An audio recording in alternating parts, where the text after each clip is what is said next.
是被人类所有战士尊称为王的男人，却还是死在最强8级恶魔的手里。没想到最后竟然意外穿越到了60年后。当昂再次睁开眼时，眼前的一切直接烧掉了他的 CPU。这里是哪里？这些是什么人？自己明明就要被8级恶魔杀死的，怎么一下就出现在这里？明显能感觉到这并不是梦，而且这个营养不良的身体也不是自己的。这时，一个男子对着大家说：“你们要清楚战士的真正含义，那就是代表了守护和希望。自从6座古王碑突然降世，并且带来了无尽的恶魔，残忍地屠戮着人类，而我们人类在一次次的殊死战斗中，最终才发现了与恶魔相抗争的方式，那就是通过嫁接恶魔体内的核心，从而获得短暂媲美恶魔的力量。因此，诞生了一批批强大的战士，而其中最强的战士就是昂。人类在他的带领下，与最强的恶魔朝战斗数月，最终使得恶魔元气大伤，才赢得这60年的短暂发展期。但是为此却牺牲了一大批战士，甚至昂也倒在了与7级恶魔的战斗中。所以，既然你们选择要成为战士，就要时刻准备着为战斗而牺牲。此时听到这些内容的昂无比惊讶，这不就是说的自己带领人类出征的最后一战吗？可是自己怎么会来到60年后？而且自己明明是死在8级恶魔的手中，难道人类到现在还认为恶魔最强就是7级吗？与此同时，昂也明白了这些人在这里的原因，原来这里是准备进行战士考核的地方，而讲话的男人是负责考核的队长吉耀堂。正在思考问题的昂发现队长突然大步来到面前，并问昂叫什么名字。可是还未等昂回答，队长就直接一个过肩摔把昂摔在地上，然后说道：“作为战士，最基本的不能开小差的纪律都不清楚，你也有脸叫昂这个名字？”此时的昂也一脸懵逼，没想到这个身体的名字也叫昂。不过现在这具身体素质太差，居然面对简单的攻击都反应不过来。接着队长转身就带领全体人员前往体能考核场，而一旁的队友有的也嘲笑昂是真敢取名字，气得昂心里1万只羊驼飞过，于是决定在考核时让他们看看自己真正的实力。虽然这具身体素质是差了点，不过自己可是最强的人类战士，等会一定会亮瞎他们的狗眼。第一轮是考核长跑耐力，昂一个箭步就冲到了最前面，没想到直接打破了有史以来的长跑记录，不过是最糟糕的记录。这顿操作直接让队友的功德无了。此时昂也很无语，这身体之差太离原上。之后的考核不出所料都是最后一名，而且昂还把手腕给扭伤，看样子淘汰是没得跑。可是让他没想到的是，第2场竟然是考核嫁接装置同步率，这可让昂的嘴都要笑歪。要知道当年昂的同步率可是人类最高的96%，而且同步率高低主要是由意志力决定的。虽然昂现在自己身体差，但是意志力那可是最强的。想着接下来让他们看看什么是爆表的同步率。男人本是人类最强战士，重生后体内却住着最强恶魔，而男人此时并不知道这一切，还在参加战士考核的第2场。在第1场体能测试上，昂出尽了洋相，内心颇受打击。可是当知道第2场考核的内容是看与恶魔核心嫁接的同步率时，昂瞬间像吃了6味地黄丸一样战意凛然。要知道恶魔核心分为6种，是力量、攻防御、不恢复、蓝敏捷、幻能、黑时间空间，而同步率的高低看的是意志力强弱。昂前世与力量核心同步率高达96%，而且目前测试成绩最高的才39%。昂坚信自己的同步率一定会让众人惊讶的嘴巴能放下的大西瓜，于是他果断选择了力量核心，熟练穿上测试的嫁接装备，迅速把力量核心放进胸口位置，只听叮的一声成功的嫁接，接着力量核心就释放庞大的能量涌向4肢百骸，而释放的光芒都照亮了休息室，引得正在休息的队员纷纷转头观看。只见昂胸口的光芒越来越亮，而昂还在用力引导核心释放能量，众人惊讶昂竟然深藏不露。此时同步率突然瞬间到达40%，而且还在不断的向上狂飙，看着吧，好戏才刚刚开始。接着只见昂猛的用力，周围气场如狂风肆意般强劲，45%、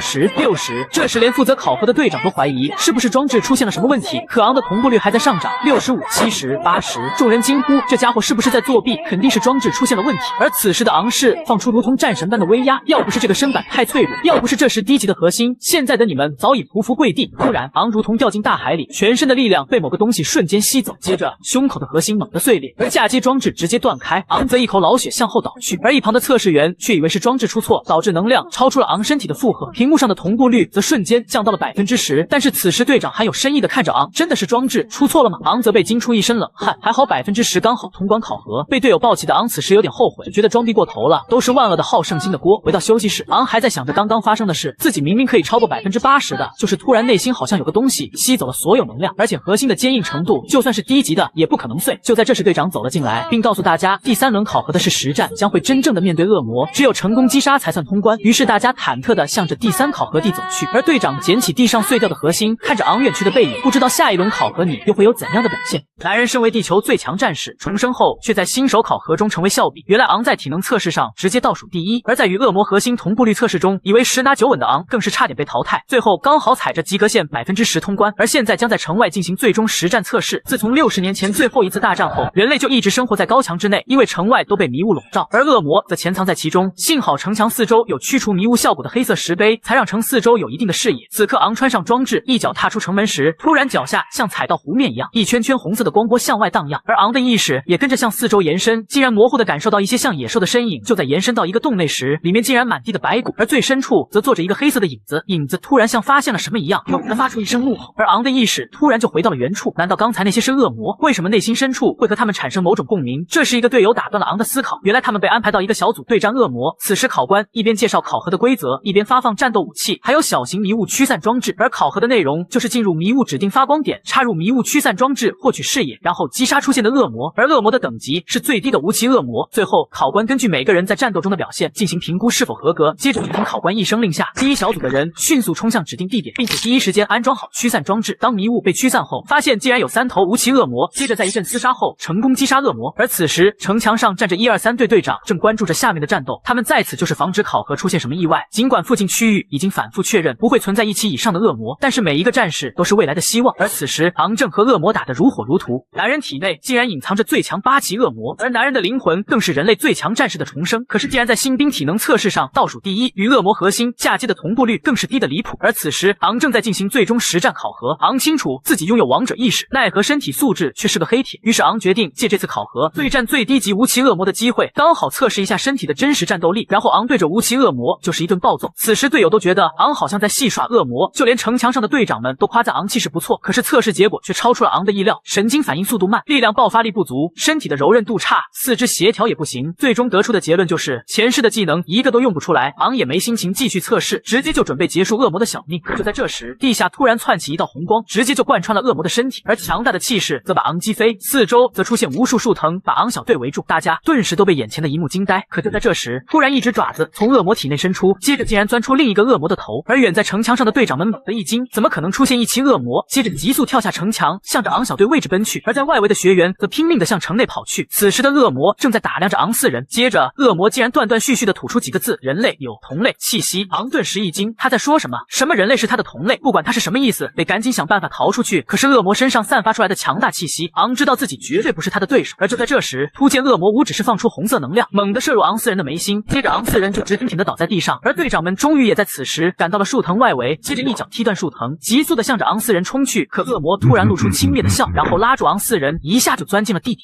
他本是异界最强8期恶魔，却寄宿在人类最强战士昂重生的身体中，原来是想涅槃进化到传说的10期。此时正在参加考核的昂4人却被突然出现的1期恶魔抓走，而前来营救昂4人的加尔2人竟停住了脚步。这时吉奥唐也匆匆赶到，焦急地问加奥他们怎么不继续追。原来恶魔到这里就突然消失了。加奥猜测恶魔应该是下潜到地底深处，而前面区域之前未探索过，现在他们不能贸然进入，因为此时城里应该乱成一团，需要他们回去主持大局，并需要及时安排探查队再次探查城4周区域，避免再次出现意外情况。同时也会安排厉害的队伍对这片区域进行探索。吉奥唐此时则一顿自责，都是因为自己失职才导致学员被掳走。加尔则安慰道，发生这个事并不是他一个人的责任，考核之前区域多次探查都没有问题。吉奥唐却推开了加尔放在肩上的手，让他和乔尔先回去，而自己还是要追上去看看。不过让他们放心，自己不会乱来的。本来乔尔还想再劝一下吉奥唐，加尔却制止了，让吉奥唐在天黑之前回城就可以。于是吉奥唐转身就急速而去。虽然吉奥唐没有多说什么，但是加尔却知道吉奥唐是想起了当年他弟弟被恶魔掳走的情形。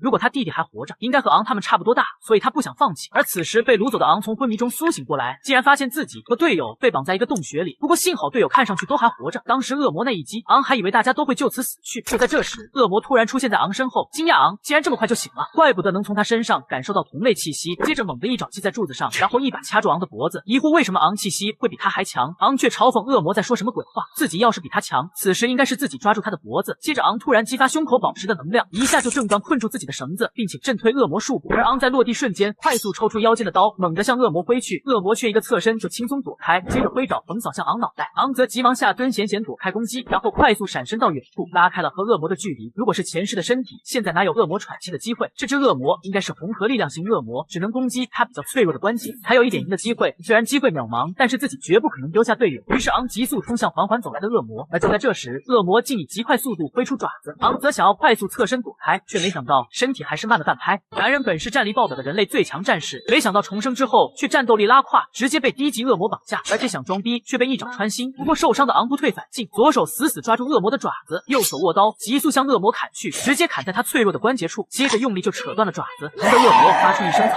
叫。而昂则轻蔑一笑，区一只小蚂蚱也敢小看自己可是连他们王都杀过的男人。这时恶魔突然看着昂诡异一笑，然后猛地一拳击在昂腹部，直接把昂击飞到墙上，昂则无力的滑落到地上。此时恶魔则拿着断爪接在伤口处，没想到伤口竟然慢慢的愈合了。昂不可置信的看着这一幕，为什么眼前红河恶魔竟有绿河恶魔的治愈能力？难道这60年间恶魔进化了吗？恶魔的爪子很快就修复好了，然后对着昂勾了勾爪子，接着昂背后的墙突然窜出无数藤蔓，直接穿透昂的身体，并带着昂飞到恶魔面前。恶魔则一把抓住昂的头，伸了伸那骇人的舌头，而昂心想，刚穿越过来就要死了吗？其他3人也会死吧？还是和前世一样，自己仍然无法拯救战友。接着昂就垂下了头。恶魔则看着没了气息的昂，嘀咕道：“吃了应该能进化吧？”原来他千辛万苦的抓昂来，竟然是因为有他同类的气息，吃了自己就可以进化。然后张开血盆大口就要咬了下去。就在这时，昂体内突然睁开一双眼睛，对着身体释放出强大的气场，并传出“是你要吃我吗”，吓得恶魔猛地闪身到远处。而昂体内的那道声音还在继续说：“你现在还不能死，我的大计还得靠你来完成。看样子最后的精神力要用在这里。”这时只见昂胸口的红河突然碎掉，接着一股可怕的能量从昂心口涌出，而昂身上的伤竟然奇迹般的愈合了。不过昂的身体此时好像在进行某种蜕变，手和脚渐渐变成了爪子，而身体竟然有点像恶魔。当昂蜕变完成时，身体突然爆发出一股巨大的能量，直接击破洞顶，穿透大地，然后直冲云霄。而辐射向四周的能量触碰到逃跑的野兽时，野兽竟然化为白骨，然后消失不见。而此时一旁的一骑恶魔看着昂，惊恐道：“八奇！”没想到昂的身体里居然住着地球上唯一的最强8骑恶魔。这时一骑恶魔突然下跪，高呼：“恭迎我族最强的王赤王旗！”男人本是人类最强战士，重生后体内却住着最强恶魔赤王旗。原来60年前赤王旗与昂大战时，却被其他5位王旗恶魔暗算，不得已选择昂的身体作为重生容器。可是没想到昂重生后的身体如此羸弱，连最基本的体能测试都是倒数第一，而此时更是差点被一骑恶魔吃掉，逼得赤王旗用掉最后一点精神力，现身出来保护昂，而代价就是之后会进入长久沉睡，只有当昂觉醒时才会苏醒。然而要觉醒就要感悟其的记忆，正常恶魔感悟就是吞噬其他恶魔的旗，这也是恶魔能凌驾于人类之上的原因。而昂却需要夺舍比自身等级高的恶魔旗才能感悟并进化，因为昂是人类。此时一旁的一骑恶魔表示会永远追随赤王旗助他觉醒，而赤王旗却看不上他，低级恶魔不配做王的侍从，现在唯一的价值就是成为昂觉醒第1期的养分了。等昂进化8期之时，也是自己君临天下之日。接着赤王旗的身体就出现裂痕，然后一点点的掉落，而昂的脸则从中显现出来，最后完全从恶魔躯壳里脱落。赤王旗则融入昂的心口，然后渐渐陷入沉睡之中。而昂则梦见在60年前最后一战时，自己救的战友突然变成了丧尸，并大喊：“为什么他们都死了，而昂却还活着？”这直接把昂吓醒。此时昂发现自己竟然在医院，这时帘子突然被拉开，原来是司徒云3人听到动静就过来了。突然司徒云凑近昂，说昂怎么多了一缕白发？难道是恶魔给昂染的？看着司徒云近在咫尺的脸，搞得昂这个老男人脸一红，急忙让司徒云不要乱说，接着岔开话题，问他们现在是什么情况。明明当时大家被绑在一起恶魔的洞穴，怎么现在会在医院呢？大家是如何逃出来的？这时帘后传来一个声音，原来吉耀堂和其他对手都在这里，看样子你还记得一些事情，那告诉我们当时洞穴内到底发生了什么？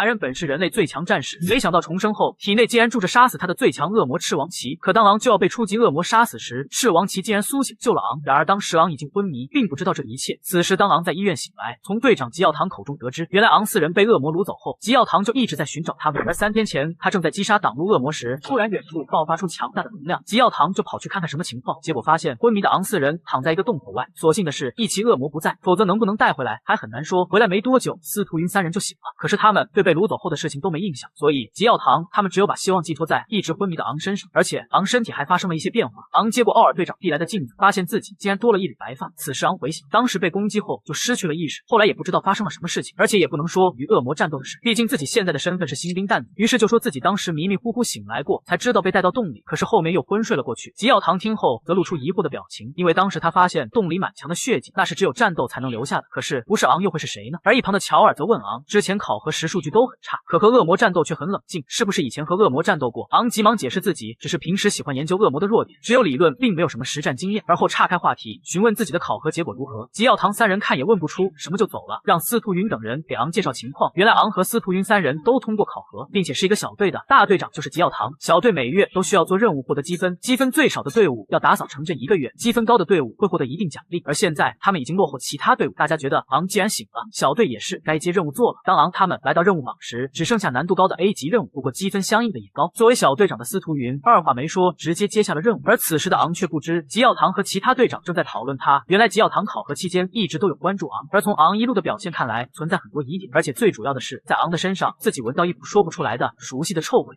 男人本是人类最强战士，死后却被八岐恶魔复活重生，然而杀死昂的竟然就是八岐恶魔赤王岐。原来赤王岐本是最强的恶魔，却被手下7岐恶魔联手陷害而死，不得已才计划借昂身体重生。赤王岐本想着昂重生之后应该很强，这样昂就容易杀死其他恶魔，从而能快速吸收恶魔的能量得以重生，却没想到重生之后的昂如此羸弱，新兵体能测试倒数第1，而前世与恶魔核心同步率高达96%，现在竟也只有10%，更是与一岐恶魔战斗时差点饮恨西北。而赤王岐不得不消耗最后的精神力，现身杀死了一岐恶魔才救了昂，为此赤王岐则陷入沉睡。昂最后被赶来的队长吉耀堂救了回去，而醒来后昂却不知道是谁救了自己，便决定先提升实力再去调查，于是和小队接了3个 A 级任务。在昂熟悉了嫁接装置、如何变出翅膀那谜、如何变出想要的武器之后，就和队友开始了第一个任务，驱散指定地点的迷雾。而要驱散迷雾，首先就是要杀掉迷雾周围的怪物，然后再插入迷雾驱散装置，就算完成了。于是在4人的完美配合下，很快就收拾掉了4周的恶魔，完成了任务，而且还意外获得1颗恶魔核心。接着就开始做剩下的任务，一是需要捕获3只活的无奇恶魔，二是获得10颗无奇恶魔的核心。大家都觉得这可比第一个任务难多了，可是一想到月底积分最后一名要打扫1个月的城镇，大家顿时战意凛然。终于在大家不懈的努力下，成功捕获了3只恶魔，而在杀了10几只恶魔后，也收集完成10颗恶魔核心。可是就在大家准备回城交任务之时，突然只听啪的一声，捕获的3只恶魔竟然都被杀死，大家顿时都压脉带住。这个男人马上就要死了，因为他破坏了最强战士昂的任务，而且昂体内还住着最强恶魔。原来在昂小队完成任务准备收工回城时，活捉的3只恶魔却突然被爆头，竟是不知何时出现的老兵队伍黑棍干的。他们说昂小队作为新人，一点规矩都不懂，不仅没有叫自己一声前辈，而且未经允许擅自接下了所有的 A 级任务。而此时司徒流看着地上的恶魔，二话不说瞬间上前对着黑棍队长的脸就是一脚，却没想到被他灵活的躲开了。司徒流接着又准备一拳袭向黑棍队长，却突然被另外队友给拉住，队友说先和黑棍他们谈谈再说，却突然感觉背后一阵风袭过，接着只见昂一跃而起，对着黑棍队长的脸就是一脚。黑棍队长没来得及反应，结果直接被踢飞巴掌，而且面具也被踢掉，露出了一张吓人的脸。我们好不容易才活捉到3只恶魔，就这样被你杀了，你不过是早一点进队，哪里来的自信？队友都惊呆了，昂怎么和司徒流一样滑？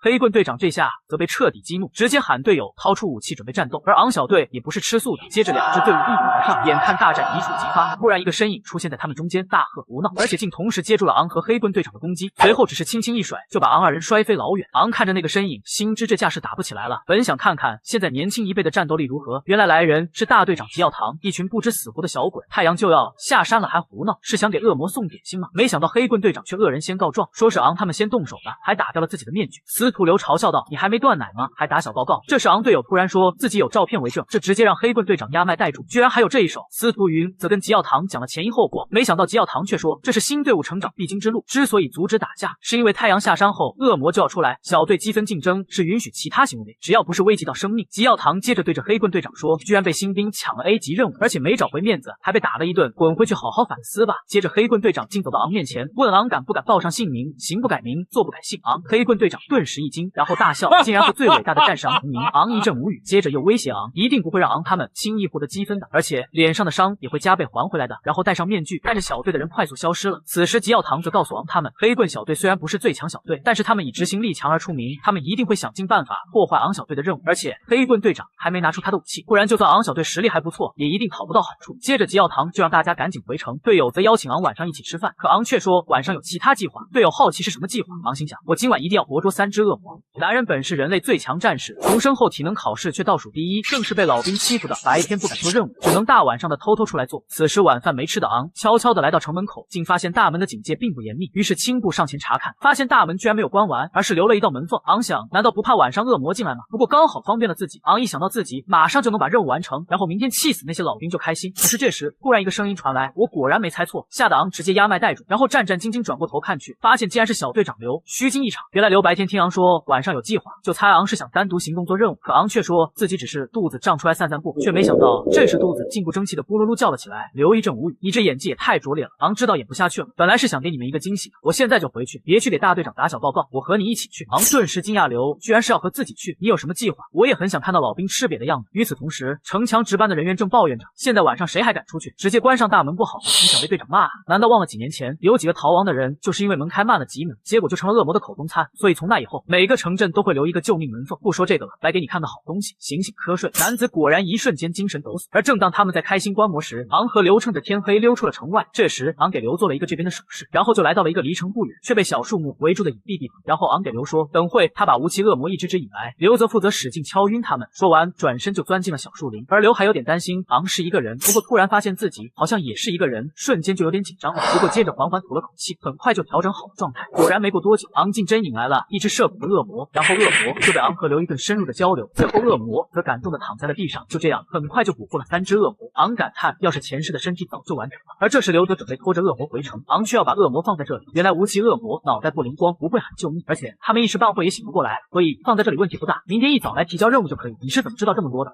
我很爱看书学习啊。就在这时突然传来一个声音，找到了。昂和刘则猛地抬头看去，竟然是2只不知何时出现的恶魔，其中一只邪笑道，找到那个人类了，果然有同类的味道。昂和刘此时愣在原地，情况不妙了，竟然同时出现2只恶魔，而且还是一期恶魔，现在的自己完全不是对手。与此同时，城墙上的警报竟然全部响起，而且探照灯也被打开。而3个大队长则在警报响起时就快速的来到了城墙上，接着下命令，探照灯扫视，找到恶魔的位置。收到。怎么又出现了一期恶魔？难道是上次那只？不可能，上次那只已经死在山洞里了。探照灯很快就发现了恶魔，队长们顿时一惊，怎么会有2只一期恶魔？赶快关闭大门，防御激光炮准备。慢着，不能关闭大门！吉耀堂突然大声喊道，下面好像有人，赶紧探照灯照射。怎么会是他们？2个不要命的混蛋！此时刘和昂则被城墙的队长发现。男人本是人类最强战士，重生后却在新兵考核中倒数第一，做任务更是被老兵刁难，只能深夜带妹子抓任务怪，却没想到竟引来了2只一期恶魔，最后更是引起了大规模的恶魔潮。原来在昂和刘的默契配合下，很快就完成了抓3只无期恶魔任务。可就在这时，身后突然出现了2只更高级的一期恶魔，昂2人顿时无比绝望，他们可是连1只都对付不了的，更别说2只了。幸好这时城墙的警报响起，昂心知肯定会有人来救他们，只要拖住时间就行。与此同时，乔尔队长在发现恶魔第一时间就命人用大炮击火恶魔，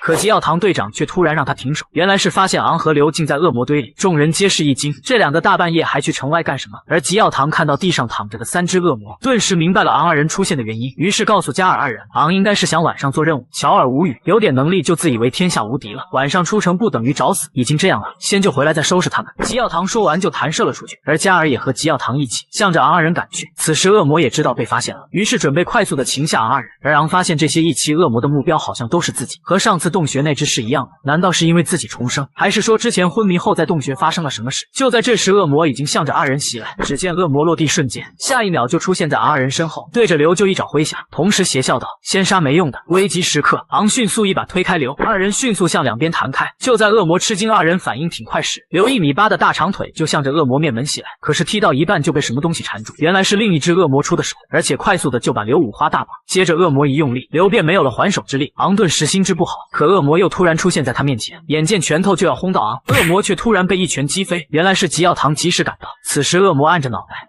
还好防住了，脑袋差点被打爆了。与此同时，城墙上的乔尔却收到了手下的报告，竟然有大量的无期恶魔正在向着城而来。乔尔这马上让人拉响警报，而城外昂他们也发现了突然出现的恶魔，不过这些恶魔竟绕开了他们这块区域，于是猜测应该是这2只一期恶魔召唤来的。大家心知必须速战速决，都快速的冲向恶魔，而恶魔则双手插地，掀起2道石柱袭向昂他们，可石柱竟然没有攻击昂，而恶魔也直接从昂身旁掠过。抓住刘的恶魔则向昂勾了勾爪子，你过来呀！接着带着刘向着林子深处奔去。昂此时清楚，这明显是陷阱，而且自己根本没能力救刘。一旁的吉耀堂也看出了恶魔的意图，大声喊昂不要去。可昂看到刘最后绝望的眼神，和前世死去战友他们的神情是一样的，自己可是人类最强战士，怎么能不去救？于是不再犹豫，果断向着恶魔消失的方向奔去。男人本是人类最强战士，此时却要被低级恶魔打死了。原来是队友刘被一期恶魔抓走后，昂明知道这是恶魔的圈套，目的就是引自己前去，可最后还是毅然决然地跟了上去。当昂追上恶魔时，却发现刘正在被恶魔蹂躏。昂凶狠地吼道：放了他，你的目标不是我吗？刘惊讶昂居然会冒死来救自己，而恶魔则高兴地跳起了舞。愚蠢的人类，为了这个女人还真来送死。昂没理恶魔，刘你还好吧？放心，我会救你的，我没事，你不应该来，你不是一期恶魔的对手，来也是白白送死。可恶魔突然给了刘一脚，聒噪，你住手，我来当你的俘虏，你放了他，哈哈哈，放了他，你真天真。身。说完，恶魔就瞬间冲向昂，直接和昂来了个面对面。你们谁也别想走！昂则突然暴起，一刀挥向恶魔脑袋，可却被恶魔轻松躲开，然后背上却被恶魔来了一拳。可恶，身体还是跟不上意识。而恶魔又闪身到昂头上，对着昂就是一顿攻击。昂则吃力的接着招。此时躺在地上的刘，心知再这样下去，自己和昂都会死在这里，不能坐以待毙。突然看到面前地上凸起的石头，灵光一闪，接着就在石头上磨手上的绳子。而昂此时一只手已经被恶魔缠住，不过借机拉近了和恶魔的距离，于是快速挥刀砍向恶魔。可恶魔轻松的把另一只手也缠住了。你不应该这么弱的，是不是在演我？还是说那只一骑恶魔不是你杀的？不知道你在放什么屁，要杀就杀，态度恶劣，实施惩罚，折断。只见昂的四肢瞬间全部被折断，接着恶魔对着昂又是重重的一拳，昂直接撞断几棵树后倒地不起，完了，内脏都碎了，这下是没戏了。此时恶魔缓缓地走向昂，既然你这么弱，那么就直接吃掉吧，我能感觉到吃了你能进化。接着就伸手向昂脑袋抓去。就在这时，突然一把刀出现在恶魔一侧，原来是脱困的刘。接着刘对着恶魔脑袋快速砍去，可恶魔还是躲开了。刘则又对着恶魔胸口一脚，然后跳到昂面前，持刀防御。刘你快走，别管我，要走一起走，要死一起死。好啊，我成全你们，死来！接着无数的兵刃凭空出现，向着刘飞速袭去。刘则快速的挥刀格挡，快躲开！而刘还在格挡，没有躲开的意思。可这时刘脚下突然出现兵刃，从后面直接刺入刘身体里，然后带着刘飞向恶魔。接着被恶魔一把抓住了脖子，居然还反抗！我要慢慢折磨死你！男人本是人类最强战士，此时却被低级恶魔打得奄奄一息。新手妹子队长只好拼命的保护他。突然一骑恶魔一把掐着队长刘的脖子，邪魅的笑道：想为保护同伴战死，我偏偏要慢慢折磨你，接下来请痛苦的哀嚎吧。而躺在地上的昂看着这一切，满眼都是愤怒与无奈，没想到自己哪怕重生一次，还是要看着战友死在自己的面前。就在这时，昂胸口的宝石突然咔嚓一声碎裂，而全身渐渐的散发出一股强大的气势。远处的一骑恶魔也发现了昂的变化，当他回头看发生了什么事时，突然一道红影闪过，竟然是昂，而且还从恶魔手中救下了队长。甚至昂快速移动带起了气场，就在恶魔身上割出了几道口。恶魔此时惊讶无比，而昂看着怀里的刘，你好好休息，你作为新人队长已经做得很好了，接下来就交给我吧。随后昂轻轻地放下刘，全身则散发出浓浓的杀意。恶魔又是一惊，你竟然散发出这么浓的恶魔气息，果然有秘密。昂笑道，气息吗？我并不知道发生了什么，只是胸口有股力量在不断向上蔓延，感觉马上就要冲出身体了。接着只见昂气势突然暴增，胸口的核心突然变成了奇怪的图案。恶魔则无比惊恐，那核心是王旗的核心。昂此时笑道，我不知道这是什么，不过我知道你要死了。与此同时，正在和队长吉耀堂二人战斗的一骑恶魔突然感应到背后传来的恐怖气息，疑惑到底是谁？难道是又来了同类？而这时吉耀堂趁恶魔分心之际，直接闪身到恶魔身前，一拳重重的击在恶魔的腹部，而加尔也瞬间来到恶魔的上方，42码的大脚猛地踢在恶魔头部，直接把恶魔砸飞很远。而倒地的恶魔艰难地撑着身体，好强！可抬头时，吉耀堂二人已经近在咫尺，恶魔还没反应过来，又被二人同时击中，并且直接把腹部击穿个洞。随后恶魔则无力地向天空飞去。恶魔不可置信地看着腹部的洞，知道自己难逃一死。接着突然扒开胸口，露出鲜艳的核心，然后看着地面的二人，恶狠狠地说道：那就一起死吧。吉耀堂二人顿时一惊，不好，他要自爆。就在二人绝望之时，突然一道光击中了恶魔，接着恶魔就飞出去很远，最后竟把恶魔死死地钉在地上。吉耀堂二人看清后才发现，原来是城墙上的防御炮发出的攻击。而此时城墙下，众人正在和无数的无期恶魔战斗。乔尔暴怒，这么多怪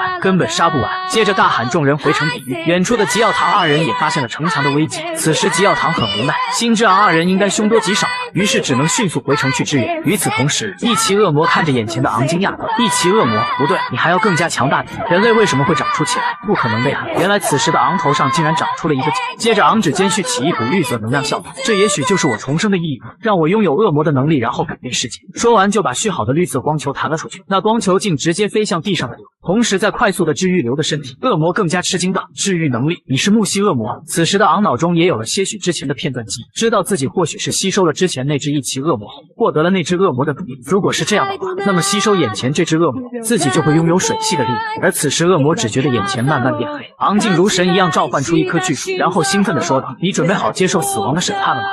男人本是新兵营最垃圾的菜鸟，却意外觉醒了体内的恶魔之力，散发的气息直接让恶魔瑟瑟发抖。原来是队长刘要被恶魔杀死时，怒气值爆满的昂直接变身为头长犄角的男人。而一骑恶魔看着散发恶魔气息的昂，不敢相信昂竟然拥有木系恶魔的力量。此时昂笑道：没想到恶魔也会有害怕的时候。说完双脚一用力，瞬间就闪到恶魔面前，来吧，全力攻击我，让我看看我现在有多强。恶魔则大吼道：你到底是人类还是恶魔？同时甩出几道水刃袭向昂，昂则一个后跳躲开，呀哈，操纵元素吗？好像之前的木系恶魔也会，那么我应该也会吧。说完手就对着恶魔猛地一捏，地上瞬间突出数根木刺袭向恶魔，竟直接把恶魔给捆了起来。随后昂双手交叉缓缓用力，邪笑道：好像操作一点也不难。接着木刺越来越紧，恶魔忍不住发出痛苦的惨叫声。眼看恶魔就要狗带时，恶魔竟突然变成几道水刃袭向昂。昂先是一惊，然后迅速的躲开攻击，而水刃则瞬间变成了恶魔的样子，挥舞着利爪怒吼道：受死吧！昂只来得及用手去抵挡，结果瞬间被恶魔扣住手腕，接着手臂就直接被恶魔扯断。恶魔嘲笑道：你木系身体是不能像我一样分解，还有人类你根本不懂恶魔的力量。接着又对着昂快速的挥出几爪，最后猛地一脚踢在昂腹部，直接把昂击飞数丈远。可到飞出去的昂却咧嘴一笑，给我起！接着地上就突然长出一棵树，稳稳的接住了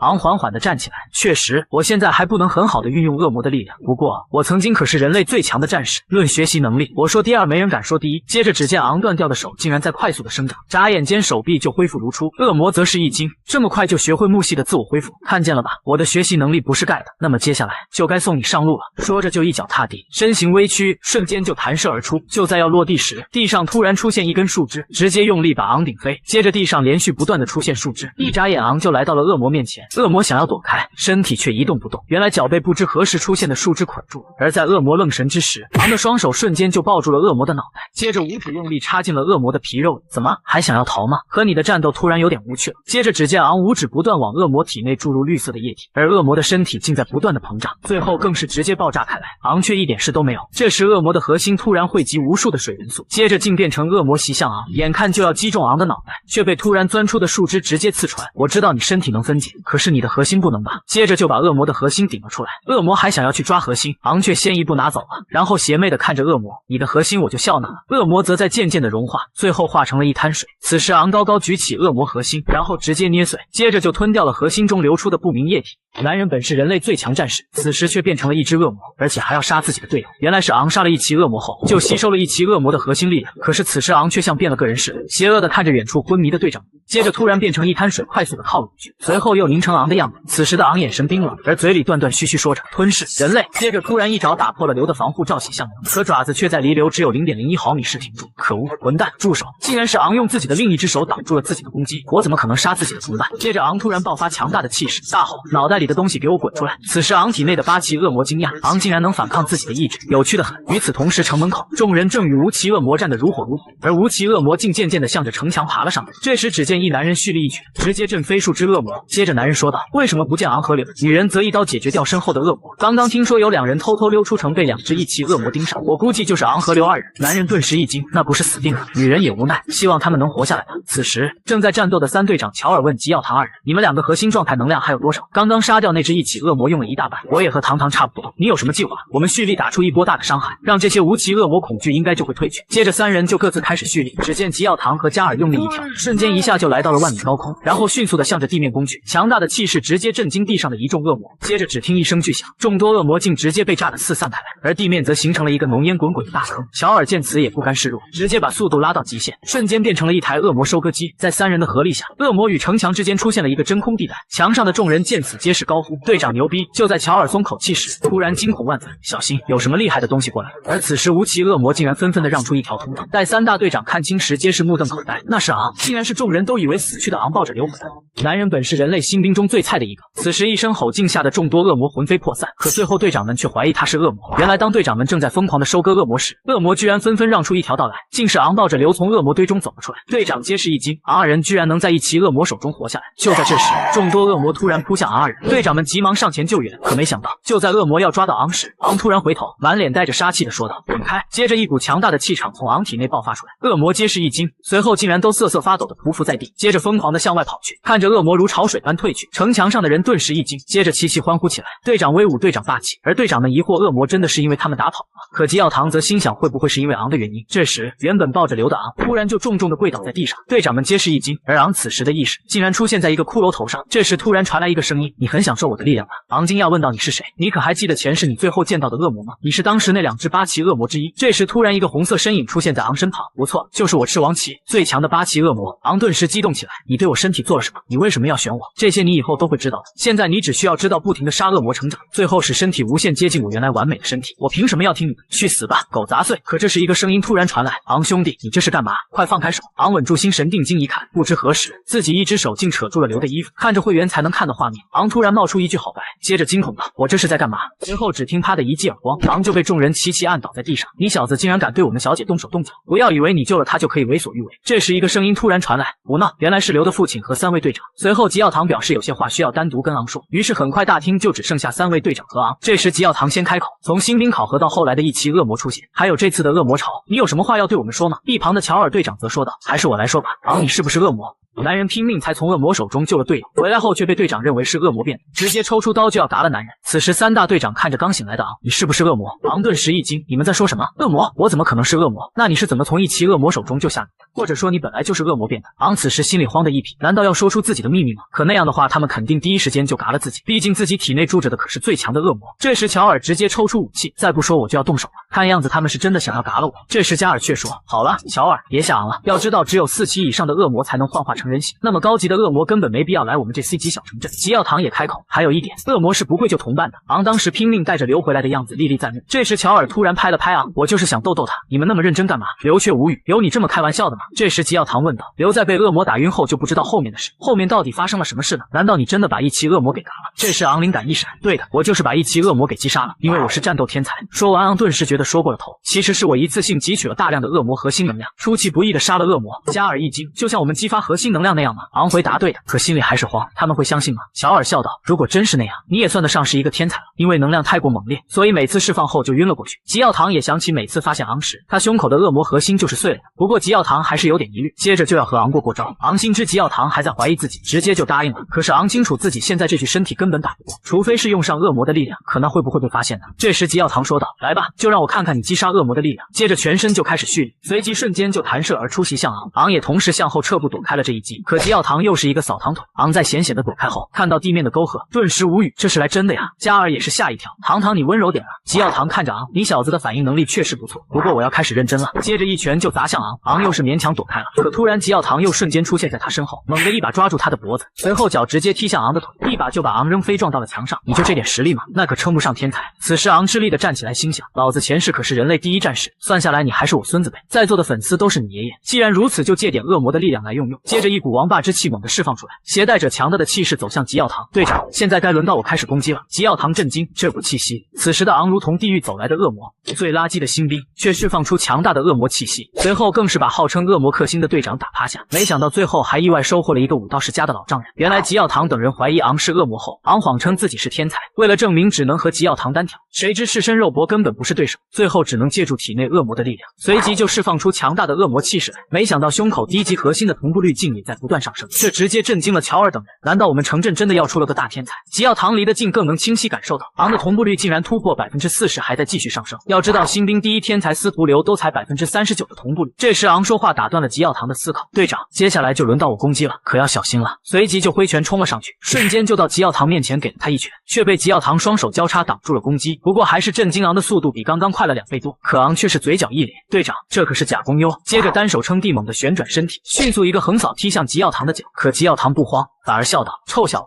声东击西，不错的战略。”可惜还是被吉耀堂给轻松躲开。昂则起身又是一脚袭向吉耀堂的大脑瓜子，却还是被吉耀堂的手给挡住了。乔尔震惊，昂好快的速度，而且一连套的攻击根本不给对手喘息。这时一个声音从背后传来：“和吉耀堂近身肉搏可不是什么好主意。”原来是武道司徒世家家主司徒勋公。勋公叔什么时候来的呀？不好意思，他们切磋弄了点小动静吵到你了。小动静都快把我的训练场给拆了，那让吉耀堂赔。哈哈哈，没事，看看这个小家伙能在小唐手下撑多久。小唐从小只要抓到反攻的机会，对手无一例外都要吃一顿苦头。此时昂凶猛的一脚竟被吉耀堂抓住了脚踝，臭小子，抓到你了，看我怎么锤死你！接着挥拳就要直逼昂面门，却没想昂此时竟咧嘴一笑：“队长，是我抓到你了哟！”随后只见昂单脚起跳，然后一个下腰，竟然直接用头撞到了吉耀堂的头。众人顿时一惊，这刁钻的一击，而吉耀堂则仰头向后飞去，随后吃透的捂着头，狡猾的小子。可昂并没有给他喘息机会，因为他知道人眉心最脆弱，被攻击后视觉会出现重影，机不可失，时不再来。接着化身残影袭向吉耀堂，吉耀堂此时果然愣神片刻，而一旁观战的乔尔大喊：“堂堂别再留手了！”吉耀堂咬牙答道：“好小子，来吧！”接着竟直接双手砸地，形成一股石头巨浪向四周散开。昂没想到吉耀堂这招进攻防一体，那就稍微用点恶魔的力量了。接着五指一张，形成一个巨掌，飞来的石头瞬间被炸成碎块。吉耀堂震惊，这都可以？周围顿时起了一阵灰尘，而昂则消失不见了。下一秒就出现在昂的身后，握拳而出。吉耀堂发现昂的同时，也转身挥出大手，可吉耀堂竟然没有击中昂，直接挥了个空，而昂则一拳重重的击出，强大的气势直接吹飞灰尘。可昂竟然没有击中吉耀堂。昂知道，如果队长最开始使出全力，自己不一定能讨得好，做事留一线，日后好相见。乔尔三人不敢相信堂堂的大队长就败下来了。而昂双手叉腰，这下你们相信我是天才了吧？吉耀堂闭上眼表示了默认。这时外面突然传来一串脚步声，原来是昂小队的喊众人吃饭，却被训练场的狼藉给震惊了。你们这是打群架了吗？昂笑着说，都是队长弄的，不关我的事。乔尔走过来，堂吃瘪的滋味不好受吧？昂急忙打圆场，队长一直都在留守，要换作是打恶魔，估计恶魔早就嘎了。好了，大家走吃饭去吧。当昂从司徒家主和刘面前走过后，司徒家主看着昂的背影，这小子不仅实力不俗，还懂得给吉耀堂留面子，真是难得的人才。然后突然对着司徒刘说道：“怎么样，有没有看上这个小子呀？我可是双手赞成哟。”司徒刘脸顿时一片绯红，什么跟什么呀？男人本是城镇中所有战士的大队长，却被一个倒数第一的新兵给拿捏了。原来是这个新兵可以借助恶魔的力量。此时司徒家主正举杯感谢昂救了女儿司徒刘，昂也是很礼貌的站起来，抬起酒杯准备碰一碰，可突然被队长吉耀堂一拳脑瓜崩。你18岁了吗？就学人喝酒？昂气不打一处来，能参加新兵的都18岁了好吧？加尔笑道：“堂这样公报私仇可不好哟。”这时一旁的队友问昂怎么能打得赢队长。昂尴尬，这怎么说呀？这不是让吉耀堂没面子吗？可吉耀堂却说，他是强行汲取大量核心的恶魔能量，爆发出超越现在的战斗力，类似于我们队长汲取核心的效果，不过他的效果更加的好，但是多次使用会对身体造成不可逆转的伤害。乔尔笑道，所以昂需要对身体进行更多的训练。可昂此时却心想，我吸收了木蜥一期恶魔的核心后，身体虽不能完全负荷那狂暴的能量，可对身体的创伤却能快速恢复，但是不敢说呀，那样自己不被抓去做人体实验才怪。无敌就是有点寂寞。队友此时都对昂投来了崇拜的眼光。这时吉耀堂开口，本来你们二人私自出城是要被罚的，不过杀了一期恶魔也就将功抵过了。加尔笑道，但是你们别高兴太早哟，你们的积分现在是所有小队垫底，小心扫1个月城镇哟。昂立马打气，我们必须是第一。可随着1个月快过去了，他们的积分还是垫底，于是大家商量找个队伍进行单挑赢点积分，而他们找的正是之前欺负过他们的老兵黑棍战队。黑棍队长收到挑战时，当场就爽快的答应了，正愁没机会报上次那一脚，不过10积分他们也敢出，这可是一个 A 级任务的奖励。很快擂台就围了很多吃瓜的粉丝宝宝。昂他们出场的是队长司徒刘，而黑棍怕别人说欺负新兵，只得派队里的女副队长出手。随即战斗一触即发，首先出手的是司徒刘，直接一个箭步袭向对方。黑棍副队长只来得及抬手格挡，因为他没想到恢复系核心的司徒刘速度竟然也这么快，还没来得及反击，下一秒又被司徒刘一指点在持有武器的手上，接着手竟然不自主的痉挛，最后武器直接掉在了地上，而司徒刘则不给他喘息的机会，直接一套组合拳，瞬间干净利落的 KO 了他。围观的吃瓜群众都是一惊，这司徒刘不愧是新兵第一啊，老兵在他手里都过不了1个回合。而司徒刘提醒黑棍队长记得把积分划过来，黑棍队长也没想到这么快就败了，顿时觉得丢了面子，直接又提出再打一次，这次输了的给20积分，就问你们敢不敢？司徒刘摸了摸胸口的核心，有人送积分来，有何不敢？可这时昂伸手拦住了他，队长你还是休息一下吧，这场就让我这个新兵倒数第一的上吧。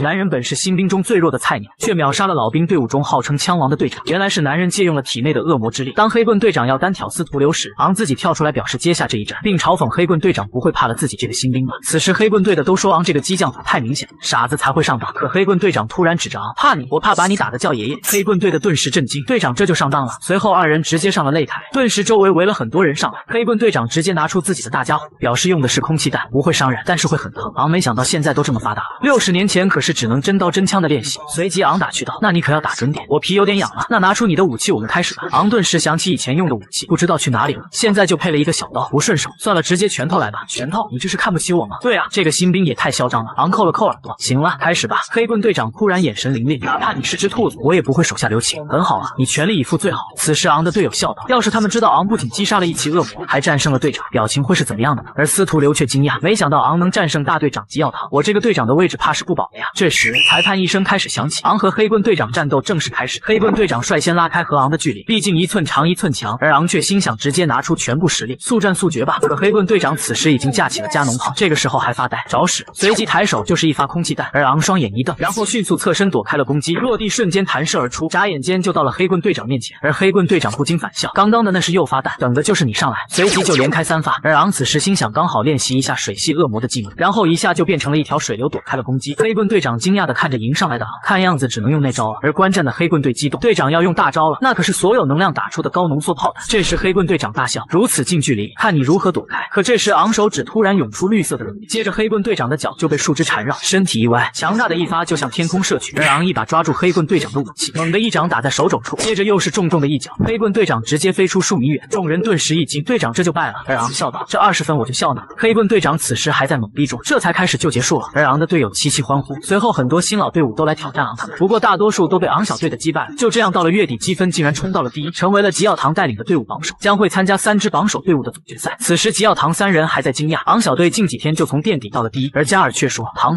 怎么能让他们 PK 赢积分了？以前可从来没有过呢。”吉耀堂却说：“这是他们的实力，互相磨练也是好事。不过这么多年还是第一次有新兵队伍进决赛，还有点期待他们随后的比赛。”随即推开决斗场的大门。此时3支榜首队伍等候了多时，加尔带领的星花小队嘲笑道：“吉耀堂队伍那些老兵都是干什么吃的？”而乔尔带领的闪亮小队也打趣道：“刚开始听说新兵得了榜首，以为是开玩笑的，没想到是真的呢。”而此时昂小队的也在讨论闪亮和星花小队，听说下一届的大队长就从这2个队伍中选，他们这么厉害啊，看样子我们得好好努力了。这时加尔问星花小队的赢了想要什么，竟是想去 B 级城镇买衣服，而闪亮小队想和 B 级城镇的战士交流切磋。这时吉耀堂介绍比赛规则，比赛分为团队赛和个人赛，最后得分最高的队伍获胜。而这次的奖励如你们所愿，赢得队伍去 B 级城镇学习观摩1周。随后3支队伍队长开始抽签决定比赛顺序，而此时的昂没想到现在城镇还分了等级，而现在所在的城镇就是最低级的 C 级，其次上面还有 B 级 A 级，拥有1、2期核心战士为 C 级，拥有2、3期为 B 级，而 A 级拥有3、4期甚至5期核心战士，而这还有超然存在的 S 级城镇曙光场，据说不仅拥有5、6期的核心战士，更是还有最强的7期核心战士。这时队友打断了昂的回忆，队长司徒流抽到的是第一个出场，而对手是闪亮小队。这时闪亮队长直接安排队友各自寻找目标，队长司徒流留给他就行。随着吉耀堂一声令下，闪亮小队瞬间分散开来寻找目标，而司徒流第一时间就洞悉了闪亮小队的战术，直接喊队友抱团直击闪亮队长，而闪亮小队的顿时全部开始回防。就在要攻击到司徒流时，昂3人瞬间挡住了闪亮小队3人，而此时闪亮队长抽出匕首，打我的主意，你们怕是要失算了。随即猛地冲向了司徒流，他本是人类最强战士，却被最强恶魔复活重生，此时正在和闪亮小队的争夺新兵积分赛第一。没想到闪亮队长直接扔出闪光，司徒流连忙喊队友闭眼，接着只见一道刺眼的光袭向众人。吉耀堂无语，闪光对他自己的队友也有影响的。乔尔无奈，说个很多次了都没用，估计只有吃个亏才会改正吧。这时闪光队长趁势忙了所有人，直接猛地刺向司徒流，可这时一道身影突然出现在他面前，竟然是戴了副眼镜的昂。接着只见他高抬7腿，猛地击在闪光队长的肩上，闪光队长顿时后退了数步。你小子什么时候戴的水形作战眼镜？既然要和你们打，可也是做了些功课的。随后光消失了。司徒流惊讶昂什么时候到了自己面前的，这时昂转身说道：“剩下的就交给你了。”司徒流发现闪光队长好像受伤了，既然如此，那就乘胜追击，随即猛地冲了过去，来得正好，直接正面解决了你。可突然发现手臂竟然被昂刚刚一脚踢脱臼了，这愣神瞬间，司徒流直接对着他腹部猛地一拳，你也试试我闪光的时候。接着连续多次攻击，而另一边昂却是在辅助小队另外2人。这时司徒流说道：“你们队长已经躺下，你们还要反抗吗？”见此闪光小队的都投降认输了，3位大队长也是惊讶，虽然在意料之中，但也败得太快了吧，而且昂的那种力量都还没用。与此同时，星光小队惊讶无比，你们这就输了？那个司徒流很厉害吗？我们一时轻敌导致的。随后闪亮队长给星光队长了一个忠告，很快就到了星光队对战昂小队。星光队长让大家保持阵型攻击目标，斯诺将所有力量汇聚到一拳上，随即猛地一拳锤在地上，瞬间形成了一个保护罩，而昂趁烟尘四起，直接使用了木系恶魔之力。星光队的瞬间被突然出现的树根困住，随即斯诺直接猛地撞了上去，可星光队在最后还是躲开了。随后星光队长立马下令全员绕开后重新整理队形，而这时司徒流2人已经来到了面前，你先关心关心自己吧。接着一人一脚猛地击出，星光队长还想叫人救援，却发现其他队友都被纠缠住，而且其中2名队友竟被昂一招解决。这时星光队长才想起闪亮队的忠告，你们要小心那个叫昂的，他应该才是队里的最强战队，而且也是整个战场的总指挥。你还在发什么愣？对手可是我们哟，那又如何？我可是敏捷系的，你们看不到我的尾灯的。好巧啊，我也是敏捷系。友会瞬间就绕到了星光队长的身后，好像我比你快了那么一点。接着用无敌剪刀脚夹住了星光队长的脖子，随后昂小队就获得了集体赛的胜利。接下来就是个人挑战赛，可以任意挑战其他队的成员。而这时星光和闪亮队长齐齐指向一人，我要挑战刘小队的昂，你们都要挑战他，只能分个先后，谁先来？而昂突然开口，为了节约时间，你们2位就一起上吧。男人明明是最菜的新兵蛋子，可却直接撂倒了最厉害的2个老兵，就连城镇的第一战士都被他气势镇住。原来男人不仅是最强的战士转生，而且体内住着所有恶魔的王8期恶魔。更离谱的是，他还能吞噬并使用恶魔的力量。此时是积分赛的个人 PK 赛环节，2大老兵队伍的队长竟都要挑战昂，让他们没想到的是，昂却让他们一起上，这可把2位队长气笑了。这明显是看清了自己啊！既然如此，那就不客气了。流光记得按照计划执行，明白闪光。昂不知道的是，他这决定刚在2个队长的算计中，原来他们之前就私下商量合作。以昂的性格，他们们同时提出挑战，昂肯定是让他们一起上。那么闪光队长假装主攻，流光队长则趁机绕后结束战斗。此时闪光队长迅速的冲向昂，瞬间二人就近在咫尺。这时只见闪光队长右手蓄能量，猛地击向昂的面门，昂则双手防住，那刺眼的光芒竟让众人都睁不开眼。这闪光的强度是之前的5倍啊！看样子他们是要速战速决。而此时的流光队长知道机会来了，迅速的闪到了昂的身后。可就在流光队长准备对着昂一击时，昂却突然转头过来，早就猜到你才是主力攻击。流光队长顿时一惊，随后竟仿佛被恶魔盯着，无法呼吸。而昂则直接用水系能力袭向他，没想到疼痛竟让流光队长大叫起来。此时闭着眼的闪光队长无语，你偷袭怎么还搞这么大声？而昂此时已经来到他面前，直接一个木系能力袭向他，顿时2位队长就被击飞。而吉耀堂听到了惨叫声后，就急忙跳下来要阻止他们，怕他们不计后果的战斗而导致受伤。可等烟尘散去，却只见昂一脸傻笑的站在那里。众人惊讶这么快就赢了。就这样，昂小队成功的获得了积分榜第1，奖励去 B 级城镇学习1周，这可把他们开心坏了。那可是有3期核心战士的城镇。随后乔尔感慨，现在的昂怕是我们都很难打败他了。吉耀堂点头，是啊，他本就不属于这里，应该去往更大的舞台。随后3大队长商量从地下通道去往 B 级城镇，地下行动相对来说安全点。可他们不知道的是，此时的地下通道，一只2期恶魔正在大肆屠杀2期核心战士。完了！本来是去 B 级城镇学习的昂小队，却遇到了正在大开杀戒的2期恶魔。此时昂小队正跟着队长吉耀堂通过废旧的地下通道前往 B 级城镇佩达城，而小队成员还在疯狂的拍照。队长这个是什么时候建造的呀？算起来可比我老多了。原来60年前的曙光之战后，精英战士的数量急剧下降，导致无法大规模的开拓领土，这使得人类赖以生存的能量水晶消耗殆尽。因此这个曾经无比庞大的地下通道就不得不被迫废弃。这个还是在伟大战士昂的领头下做。这时其他人都纷纷看向昂，和你同名的昂建立的这个铀，而昂自然而然的回答了一句，那都是小事，应该做的。谁知下一秒，吉耀堂队长转过头大吼，应该个屁，你又不是那个昂，你还以为是你的功劳啊！众人都惊讶队长居然这样就发火了。而吉耀堂也发觉事态，和年轻人在一起太放松了，随即让大家提高警觉性，继续前进。此时的昂不禁回想起当年这里的情形，吉耀堂队长有一点说错了，这里其实是个巨大的地下城网络，是链接着各个城镇最安全的贸易路线，只是没想到这么伟大的工厂在自己死后就被废弃了。这时小队成员问吉耀堂，能量水晶是不是类似于胸口的恶魔核心？原来当时科学家想到，既然恶魔核心能够提供能量给战士，那么如果提炼出来会发生什么呢？就这样，在一次次的试炼中，终于合成出大型的能量核心，称之为能量水晶。没想到能量水晶的能量之大，可以供应整个城镇所需的能量，相当于以前的电力。随后高级城镇就开始组织猎杀恶魔行动，从而收集和提炼能量水晶，随后再一级一级的分发到各个城镇。这次带你们去 B 级城镇，一是带你们长长见识，二是去领取分配给我们的能量水晶份额。那如果能量水晶消耗完了，又不能及时补充新的，会发生什么事呢？那整个城镇都会瘫痪，不能正常生产生存的物资，而且最重要的是，城镇的防御武器都将失去作用，那将是一个巨大灾难。众人皆是无比惊讶，同时也有点担心，没想到能量水晶这么重要。不过吉耀堂随即笑道，不要紧张，正常情况下，现在我们城镇还能维持3个月，而且马上又要领新的能量水晶了。队长真是不吓死人不作数。对了，你们要想好要去问些什么用。要知道，佩达城作为 B 级城镇，可是拥有很多2期战士，更是拥有2名3期的高阶战士，听说其中1名同步率可是高达69%啊！众人顿时两眼放光，这也太强了吧！可昂却有点无语，喂，曾经高达96%的战士可是在你们身后啊！这时妹子发现墙上有个按钮，就准备按下去，谁知昂这时突然大吼，住手，那个不能按。接着只听咚的一声，是吉耀堂队长给了妹子一个脑瓜崩，这里的东西不要乱碰。还好昂谨慎，吉耀堂擦了擦牌子上的灰，你知道这是什么吗？是紧急关闭按钮，只要是按下了，看见我们头顶上的这一个圈吗？马上就会从里面落下万斤的铁块，从而隔断城镇与城镇之间的通道，这是危机时刻用来保全城镇的安全的。昂没想到这些设备还能正常运行，可就在这时，昂突然感受到了浓烈的杀气，而且还有什么东西正在靠近过来，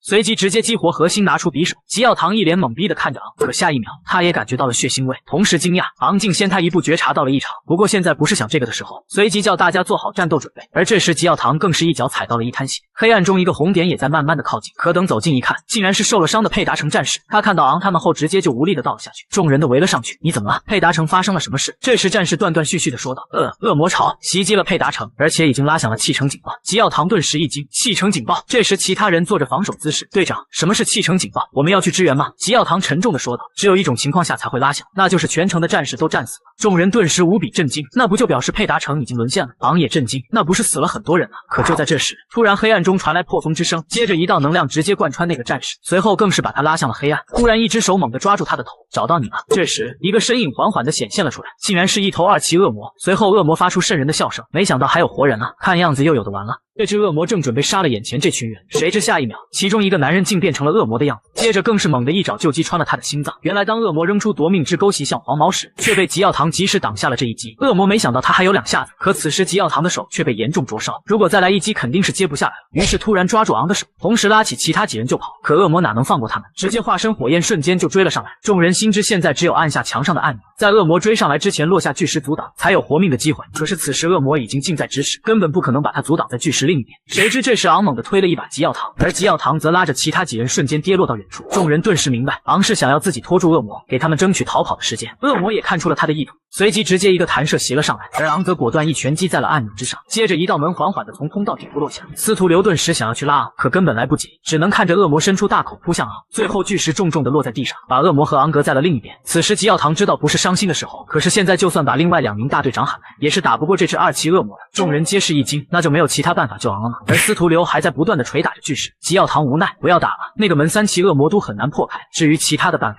突然吉耀堂想到了什么，随后迅速地朝着一个方向跑去，最后停在了一个比较小的洞口前。就是这里，可以通往内级城镇布莱恩，我们去找他们帮忙。2期恶魔对他们来说很简单。随即几人快速地进入通道，与此同时，昂正一刀刺中袭来的恶魔，随后更是一脚踢飞他，终于不用隐藏力量了。随即头上竟长出了1期，全身的气势也瞬间强上了数倍。恶魔一惊，你是人类还是恶魔？昂笑道，这个我也不清楚，不过我知道你马上就要打了。而此时恶魔也发现，昂虽然只长了1期，可气息却强得太多，不过还好离2期还差1阶。可当昂是放出无数枝条袭向恶魔时，恶魔却笑了，原来你是木系，那巧了，我是火系，刚好克你。随即全身释放出无数的火焰，瞬间就烧掉了袭来的枝条。昂没想到恶魔这么轻松就化解了自己的攻击，而恶魔则更加猖狂，我要吃了你，转化成我的力量。随即口中蓄积一股能量，猛地喷出一道巨大的火轮。可让恶魔没想到的是，昂不仅闪身轻松躲开自己的攻击，更是直接向着自己袭来。可恶魔随即又笑道，想要近身战，那里不是想快点死去啊？随即全身燃起了火焰，可昂却突然出现在了恶魔的身后，接着竟一爪击中后背，更是一把握住了恶魔的核心。谁告诉你我只有木系能力？碰巧我还拥有克制你的水系。随后就是一声巨大的爆炸声，等烟尘散去，昂竟提着恶魔的头颅邪笑道，不知道火系的核心是什么滋味呢？完了！昂这次是彻底的怒了，直接进化到了2期恶魔形态。原来当昂击杀了2期火系恶魔后，看着手中的恶魔核心，期待不知道吸收后会有什么变化，随即直接捏碎，顿时一股磅礴的能量涌入他体内，而头上竟再次长出来一根恶魔旗，看上去活生生像个牛魔王。而这时突然从通道内涌入了一群无期恶魔，昂心想来的正好，刚好试试现在自己的攻击强度，于是模仿起2期恶魔的攻击方式，口中蓄积一股能量，然后猛地喷出，顿时形成了一股巨大的火焰，而那些无期恶魔瞬间就烟消云散。昂没想到提升这么多，于是决定去 B 级城镇看看情况。可刚出了地下通道口，眼前的一幕惊呆了他，此时的城镇竟是一片废墟，随处可见的都是倒下去的战士，这让昂想起了60年前的最后一战，那个时候也是无数的战士英勇牺牲。此时昂愤怒地发现，恶魔不仅对战士下手，对待普通的平民更是残忍，竟直接用大型的群攻技能屠杀他们。这时突然一只乌鸦从身旁飞过，昂回头看去，竟然是2个3期核心战士，被高高的挂在了墙上，看样子都是被一招致命的。昂不忍心看着他们这样，于是使用木系技能，用枝条把他们放了下来，随后又慢慢盖上了他们的眼睛。你们已经尽力了，安息吧。可就在这时，突然身后传来一个声音，放开他们，你这可恶的恶魔！竟然是一个存活下来的小孩。可当昂刚想该如何给他解释现在的模样，才能让他相信自己，没想到突然出现一个利爪，直接击穿了小孩的脖子。昂定睛一看，竟是一头无期恶魔。此时他无比愤怒，直接一招就击杀了恶魔，随后抱住小孩，你不要怕，我马上用木剂给你治疗。而这时小孩断断续续的说道，你到底是恶魔还是人类啊？说完就没有了呼吸。昂看着死去的小孩，无比的痛心。对啊，我到底还算不算个人啊？可随后缓缓的站了起来，而全身则散发出瘆人的气势。不过不管我是不是人类，所有的恶魔都必须死。安人本是人类对抗恶魔的最强战士，却没想到他死后竟然被最强恶魔复活，而且那只恶魔还住在他体内。此时昂看着死去的小孩，回想起他刚刚的话，自己到底是恶魔还是人类？而这时周围围上来一群无期恶魔，昂看着他们，不管自己变成什么，但是恶魔必须死。接着激发火元素蓄积在背部，猛地冲向围上来的恶魔，随后在空中留下无数颗火焰，接着就响起此起彼伏的爆炸声。昂也没想到，火焰积攒在背部不仅能带来速度的提升，还能像磷粉一样撒出去爆炸，只是可惜不能帮助飞行。随后又突发奇想，猛地冲向一个被炸上天的恶魔，一把抓住他的脖子，接着向他体内注入火焰，然后猛地向地面一扔，没想到下一秒竟然爆发出惊人的爆炸。昂看着这一切，恶魔各个元素的玩法好像挺多的，越来越有意思了。而仅剩的几只无奇恶魔见此，立马撒腿就跑，可昂怎么会让他们活下去？直接就弹射到他们面前，接着瞬间就秒了这几只小卡妈咪。此时昂回想起之前吉奥唐队长说过，来 B 级城镇主要是来取能量水晶的，而他们城镇的能量最多还能维持3个月，自己必须去找到能量水晶带回去。可是偌大的城镇不知道从哪里下手，突然想起自己现在的能力，随即释放出无数的树根伸向四面八方。能量水晶是核心的集合体，应该会释放出能量波动。随着时间一点点过去，昂突然睁开眼，找到了，接着一个箭步朝着一个地方奔去，最后停在了一个地下入口处。原来刚刚探测到了微弱的能量从这里发散出来，昂随即跳了下去，没想到下面竟然是一个巨大的地下工室，应该是城镇的能源传输系统，那么能量水晶就应该在这里。随后看到一个水晶存放室，可他进到里面却发现水晶竟然全部被破坏，而且还有几位已经倒下的战士。看来现在的恶魔越来越聪明，明显是有组织性的攻击。不过现在没有了能量水晶，只能去其他城镇看看有没有。随后找了一辆车向着城外开去，可就在他看地图的时候，突然天上掉下来一堆木头挡住了去路，还好昂反应迅速，才险险的躲开了。可当他下车查看情况时，突然一个女人声音传来：“不许动，你是哪个猎队的人？”这时昂才发现，竟是一个全副武装的女人。昂没想到在这遇到猎队的人，他们可是一群游走在城镇周边的人，个个的实力都是顶尖的存在，这下有点麻烦了。男人本是人类的2期核心战士，却拥有5期战士才能使用的恶魔治疗术。此时昂给妹子治疗了手上的伤，妹子一脸歉意的看着他，自己最开始的时候还用喷子指着他，而且当时他怎么跟自己解释都没听，后面更是直接对他开了一喷。最后在他不停的劝说下，才放下喷子准备听他说。可是却没想到，这时真正的银狼猎队的败类来了，直接偷袭打伤了自己的手。那一刻自己知道，等待自己的将是无比残忍的遭遇。果然如想象的那样，银狐猎队的一把抓住自己的头，发现自己竟然有几分姿色，就准备对自己行禽兽之事，却没想到本以为早已跑掉的他，竟然突然出现，直接给了银狼那人一击。当时的他犹如山中的猛虎一样，可还是给了银狼另一人一个机会，让他赶紧走，却没想到迎接他的是喷子，但他没有一丝害怕，反而一把抓住喷子，瞬间就捏成了碎片。那个银狼的顿时一惊，随后居然傻傻的说道：“你走吧，今天我们银狼就不与你计较。”可下一秒，迎接他的却是从地下冒出的拳头，自己当时也是一惊，这不是人类可以施展的能力啊！这时被打飞的银狼队员惊恐的说道：“你居然有核心装置，原来是能使用恶魔力量的战士。”自己这时才知道，他居然真的是城镇的战士。随后更没想到的是，他竟能用恶魔之力治疗自己的伤。想起之前听队长说过，好像只有4期以上的核心战士才能使用，可他却说他只是个2期的战士而已。随后他要去最近的城镇，问自己知道路吗？而刚好自己也要去那里，他好奇自己为什么要去，就给他讲了自己的遭遇。本来那个 C 级城镇被银狼猎队的霸占，他们在里面烧杀抢夺，而自己小队的人想要把城镇的人解救出来，没想到最后却只剩下自己一个人，因为自己的队长只是个2期的战士，而银狼队长在不久前已经突破到3期战士，所以都被残忍的杀害了。没想到他听了之后火冒三丈，直接就让自己带路。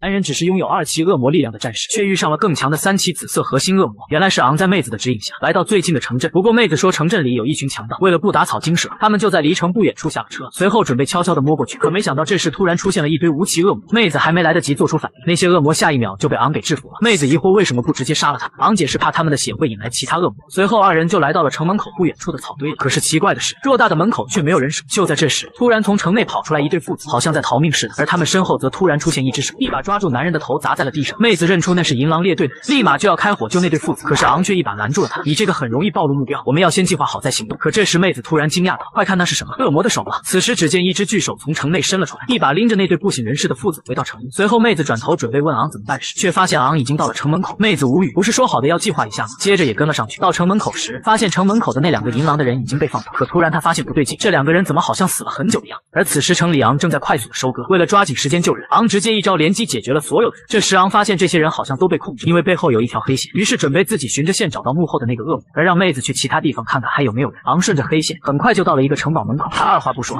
直接一脚踹开了大门，可惜还是来晚了，那对父子已经没了气息。这时一个声音传来，本来想留着这对父子再玩玩，没想到他们居然想要逃跑。昂抬头看去，没想到竟是一只紫色核心的3期恶魔，怪不得能同时操控这么多人。而这时3期恶魔爪子一挥，顿时一道残影猛地飞向昂，昂与其对招后迅速躲开，竟是一个3期核心战士，应该是银狼队的领头。而这时四面八方也突然出现了无数的战士，欢迎来到我的派对，幸运的人类。完了！昂原本要嘎了3期恶魔，却没想到恶魔竟突然进化到了4期，直接反过来就要嘎了昂。可千钧一发之际，昂竟被另一只8期恶魔给救。原来是当3期紫幻恶魔操控战士攻击昂时，昂直接使出火系恶魔的技能，把被控制的战士都焚烧殆尽。心想这也算是拯救了他们。而3期恶魔还想再操控，却发现怎么也不能操控。与此同时，昂直接持刀闪现到了恶魔面前，你没有可操作的傀儡时，你就是砧板上的鱼肉。随后对着恶魔核心就要刺下去，可这时恶魔竟把人类小孩挡在前面，昂只得硬生生的停下了动作。而恶魔则趁机直接一腿劈下。昂虽然利用水元素躲开了致命一击，可是腹部还是划出了一个口子。昂立马用木系能力开始治疗，没想到这恶魔竟还能操控金元素。此时恶魔笑道：“原来你还有木系能力啊，看来只能冒险用那个东西了。”随后操控着一个人拿来了一个装满绿色液体的试管，直接一口就吞了下去。而此时正在治疗的昂见此，不顾伤还没治疗好，直接猛地举刀刺向恶魔的核心。可没想到下一秒恶魔竟瞬间的躲开了。昂奇怪他哪里来的爆发力，突然他发现恶魔竟然在吸取能量水晶的能量，可是一般吸收下去会爆体而亡的，而这只恶魔竟吸收到临界点就停了下来。难道是因为内管事迹？只是恶魔不可能做得出来这东西。而此时恶魔还在不断的吸收能量，接着嘴里突然吐出2个字：进化。随后一阵刺眼的光芒迸发而出，光芒渐散后，恶魔竟然变成了另一个模样，原本的3期长出了第4个期。昂顿时一惊，他居然借水晶进化，这下麻烦了。此时4期恶魔手里玩弄着几个能量球，这就是4期的感觉啊，真妙啊！接着突然对着昂一指：去吧。昂身边则瞬间出现无数的小球，顿时暗道不好，接着急忙用木枝把自己包裹。这时只听恶魔大喝一声爆，接着无数的小球瞬间爆炸开来，直接把昂周围的树枝给炸碎。昂则直挺挺的躺在了地上，随后恶魔更是用双脚刺穿昂的手，到此为止了人类。接着举起手中的镰刀就刺向昂。此时昂心想，看来今天是必死无疑了。可没想到刀在距离他 0.01 公分时停了下来，同时一个声音传来：可不能被你一个小角色给破坏了计划。没想到此时周围空间扭曲，接着从里面伸出来一只爪子，猛地抓住了4期恶魔的头，竟是一只恶魔从里面出来，随后嘴里突然吐出压缩2字，4期恶魔瞬间就被扭曲了，最后只剩下了一颗核心。那只恶魔看着昂轻笑，果然废物人类靠不住了。他本是人类最强的战士，可是体内却住着最强8期恶魔赤王旗，此时更是被另一只8期恶魔黑王旗从4期恶魔手下救了他一命，随后更是把4期恶魔的核心强行给他吸收了。昂也没想到，当他看到黑王旗时，就想起了他是当时杀死自己的另一只恶魔。可是就在昂以为现在必死无疑时，黑王旗却说道：人类真的是废物，连最强战士的你都这么废，再这样下去，不知道何时才能见到赤王旗，我来帮帮你吧。接着猛地一下就把4期恶魔的核心强行塞进了昂的身体里。昂顿时一惊，可还没来得及多想，一股强大的疼痛感就袭遍了全身，仿佛身体要爆炸开来一样。这个白痴女人是要我的命吗？还不快想点办法！此时黑王旗也是一愣，没想到你的身体如此的脆弱，接着立马使出了空间8面锁，死死的把昂压缩在了一个空间里。此时的黑王旗也手足无措，只能看昂自己的造化了。可这时黑暗中一双闭着的眼睛突然猛地睁开，是谁在打扰我的沉睡？而原本要爆炸的昂瞬间就恢复了原样，随后睁开眼睛，黑王旗不是让你不要来插手，接着竟然变成了赤王旗的样子。黑王旗看着眼前的赤王旗，全身开始隐隐的颤抖，谁知下一秒竟然直接抱住了赤王旗。人家不是想你了吗？哪怕是你的容器也想来看看。赤王旗竟温柔的说道：我们当初不是说好了吗？你怎么又开始任性了起来？要是被其他的几个王发现就不好了。黑王旗娇笑道：没事的，他们现在互相牵制，谁也不敢轻举妄动，没时间管我的。赤王旗笑道：果然和我当初设想的是一样的，不过你还是莽撞了，这具身体和我们恶魔不一样，要经过不断的打造才能吸收更多的能量，你直接让他从2期吸收4期的，不是要他的命吗？黑王旗尴尬的挠了挠脸，人家不是想快点见到你吗？而且他都差点被杀了。好了，不过还好因为这样我才吸收了一部分能量醒了过来，你以后可别再插手了，免得他们发现点什么。知道了。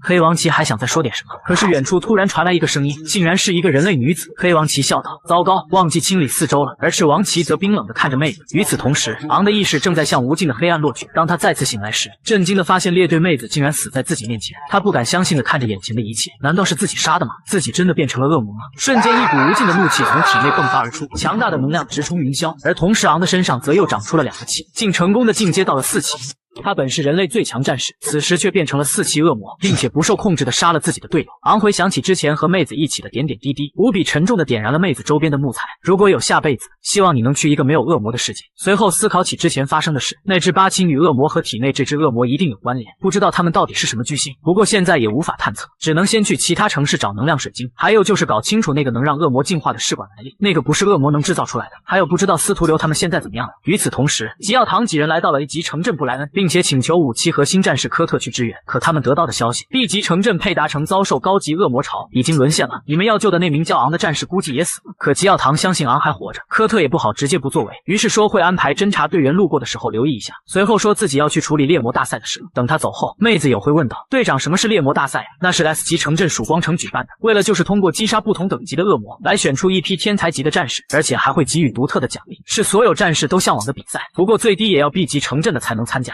相信下一次我们就有机会。如果昂去参加的话，说不定能拿到名次呢。可是不知道他现在情况怎么样。与此同时，昂来到了 A 级城镇皮克迪亚，正在与城镇指挥官武器战士巴里斯交谈能量水晶的事。可是虽然他们现在有能力水晶，却不能给昂，因为按照规则都是分配好。昂他们只能去找 B 级城镇申请，现在 B 级配达成毁灭了，只能上报曙光城重新安排。昂没想到这些制度如此的死板，看样子只能去一趟曙光城了。随后咨询巴里斯自己能不能替城镇去申请，却没想到答案是不行，因为需要在城镇有职位或者授权。昂无奈这要是回去授权又得花多少时间。突然巴里斯说道，其实还有一个办法，那就是上级城镇做担保，比如我给你担保。昂顿时激动道，你要给我担保吗？巴里斯却说道，可是可以，不过需要你帮忙做点事，就是我们城镇参加猎魔大赛，还差一名先锋队员。昂一愣，猎魔大赛吗？好久没听到这几个字了，当初可是自己一手创办的呀。昂知道所谓的先锋队员就是去探测恶魔的各种情报，是大赛中最危险的，一不小心就会被恶魔包围。不过他还是毅然决然地答应了。好，就这么说定了。那个男人表面看上去手无缚鸡之力，其实却是拥有4级恶魔之力的战士，更是能直接操控低等级的恶魔。此时武器战士带着昂来到纳米装备仓库，既然你愿意当先锋成员，有什么装备上的要求会尽量满足你，这仓库里的纳米衣你可以随便挑。既然如此，那我就不客气了。武器战士心里却嘀咕，他核心标识看不清，到底是个无期核心战士还是磨损标记。不过 C 级城镇来的最多也就是2期的，倒是他那股自信竟令人欣赏。这时昂走到一柄大剑前，这个看上去不错，武器战士却一惊，那个需要3期以上的实力才能驾驭，你的实力怕是有点吃力。可谁知昂直接拿下镶嵌在自己装置上，接着拿起巨剑秀了起来，不错不错，还挺趁手的，比之前的小匕首好多了。武器战士一愣，他居然驱动成功，难道他对纳米衣有什么独特的理解？不过好像听说有些天赋的战士是可以无障碍使用高级别的装置，没想到是真的。这时昂问道，你们这有实战战场吗？我想去试试这纳米衣的效果。有是有，不过偶尔会出现1期恶魔，我可没时间陪你去。没关系，1期恶魔还是应付得来。那行吧，祝你好运，真是个有意思的家伙。要是我手下那几个4期战士有你这种自信，战力怕是要提升一大截。随后昂就独自去往实战战场，你不去正合我意，不然我还不方便尝试我4期的力量。很快昂就来到了目的地，可还没来得及多准备，背后就袭来了一只无期恶魔，可却轻松的被昂躲开了。接着反手巨剑一挥，就解决了恶魔。果然还是大剑用起舒服多了。这时后面又出现了数只无期恶魔，太好了，正还担心白天你们不出来，最近遇到的是太憋屈，刚好拿你们练练手出气。接着就开始了单方面屠杀。此时的昂宛若来自地狱的恶魔，肆意挥动着手中的大剑，很快最后一只恶魔也倒在他的脚下。现在身体虽然随着恶魔之力的改造比刚重生的时候强了很多，但是差前世还很多。就在这时，背后突然袭来几条树枝，却被昂背着身体一一挡下。回头看去，原来是2只木系和火系的1期恶魔。恶魔结结巴巴地说道，人类食物好吃。可让他们奇怪的是，这个人类怎么看上去不害怕的样子？他的那个表情应该是害怕吧。不过后面的无期都是他杀的，我先去嘎了他。接着火系的猛地冲了过来，燃烧吧人类。可下一秒就被打得撞回了木系身旁。木系恶魔一惊，啥情况？可他还没反应过来，昂又瞬间上前一剑解决了火系恶魔。这一期的着实有点弱的，现在该试试4期恶魔的力量。木系恶魔顿时一惊，你不是人类？天啊，4期恶魔！而昂直接对着倒下的恶魔使出了换系能力。按照之前那只恶魔可以操控人类战士，那我应该也可以操控恶魔。果然成功了，这种感觉真是奇妙啊！木系恶魔无比恐惧，他能控制恶魔。此时的昂散发出的气息比眼前的恶魔还要恶魔。你准备好了吗？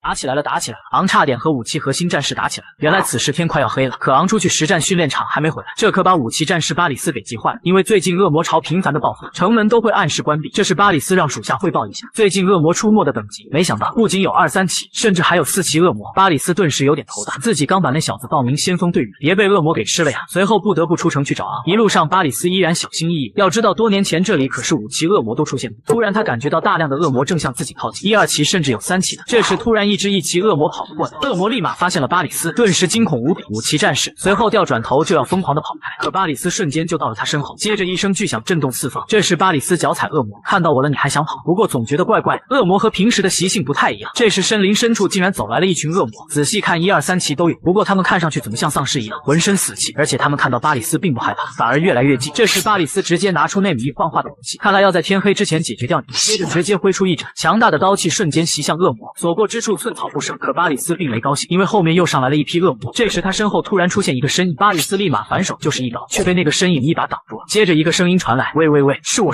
呀，你别乱砍了。巴里斯顿时一愣，啊，你没事啊？随后巴里斯一惊，这小子居然挡下了我一击，刚刚那一下可是我10层的力量，哪怕4期战士都不敢应接。他真的是 C 级城镇来的吗？这时昂甩了甩手，你这5期战士的力量还真不赖，我的手都麻了，刚刚试验招式忘了时间，见谅啊。行了，人没事就好，眼下还是先把这些恶魔解决了吧，你要小心点，这些3期的还是会对你造成危险。可昂这时直接走了上去，说出的话更是让巴里斯震惊。放心吧，他们都已经死了。接着只见昂打了一个响指，难以置信的是，那些恶魔竟然一瞬间就倒了下去。巴里斯直接愣在原地，这到底是怎么回事？随后一把抓住昂，你怎么能控制这些恶魔？明明你是红河力量型的。这时昂直接拨开了他的手，我们只是合作关系，没义务跟你讲清楚吧。不过可以告诉你，我确实可以控制点死去的恶魔，在这末世，一个战士都会有点底牌不奇怪。巴里斯还在吃惊中，控制型的能力在武器战士中都很少有耳闻。不过你越强大，对我们来说越有利。行了，明天出发去曙光城吧。而此时巴里斯不知道的是，在远处实战战场的场景，那里的恶魔尸体堆成了一座座小山。